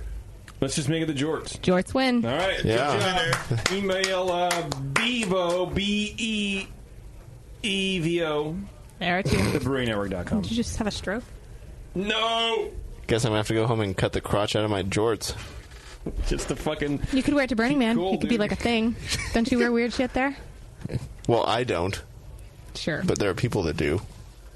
Speaking of wearing weird shit, I don't know. Probably not a good segue for anybody. Sorry. Yeah. If you give us a list of the reads you got to do, I could give you like a... Yeah. I can throw you a bone, you know? You are the king of the segue.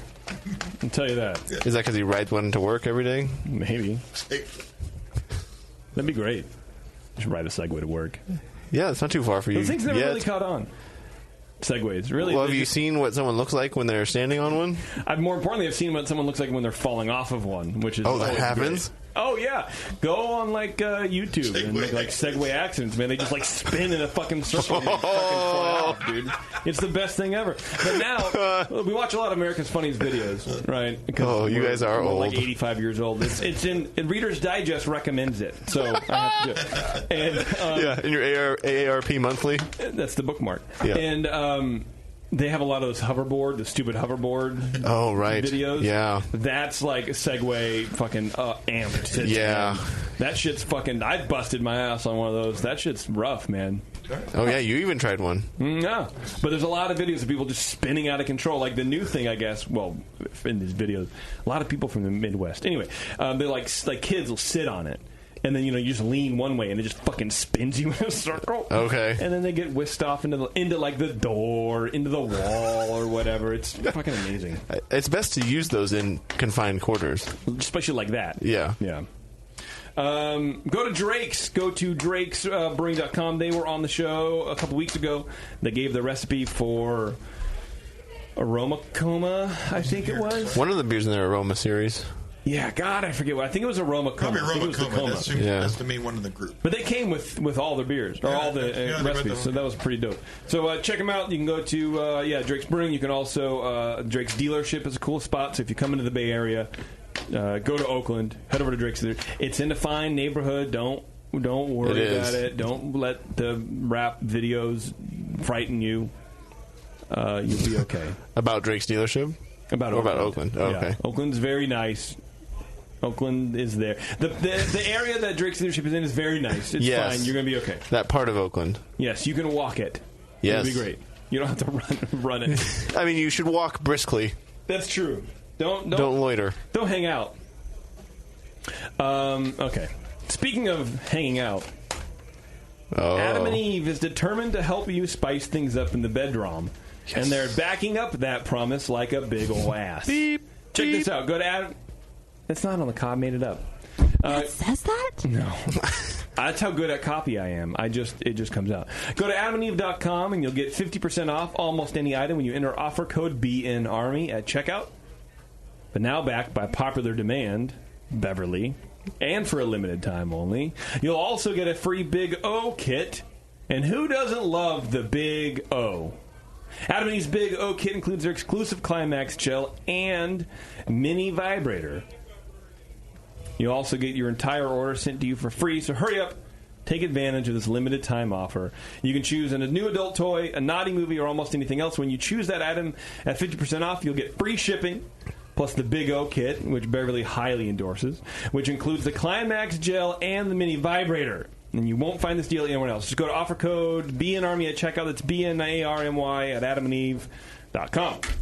So you can achieve a Big O with many things. Yes. That's what I take from that. So all of the rumors, they're untrue. They're unfounded rumors. So all bullshit. the complaints I've been getting are just unfounded, baseless. Yes, it's character assassination at the highest. Personal attacks for no reason. I agree. I think that's fucked up, Warren. Yeah. I think you should show her, and we should go shoe shopping tomorrow. Yeah. Buy a bunch of ostrich shoes. Of ostrich shoes, man. Dude, I've never... I mean, look, real quick before the show actually ends, I love fucking shoes. Not fucking shoes. I love shoes. I've always had like a thing for shoes. Do you have a lot of shoes in your closet? Not anymore, but I have like a lot of dress shoes. Oh. And anyway, so I'm following Sully on Instagram, and he's like in England. He like posted these boots. They're like... they look like they're a dress boot, essentially. Okay. They're like these like a pretty tight brogues all over them, like designs and shit, and they look fucking sick. And I haven't been craving a new pair of like dress shoes until I saw that. Now I need to go find them. I don't know what brogues are. It's like the little decorations. Oxfords are like plain, and the brogues. You're uncultured asshole. Yeah. All right, everybody, it's been the session. Thank you very much for tuning in, and we'll see you next time.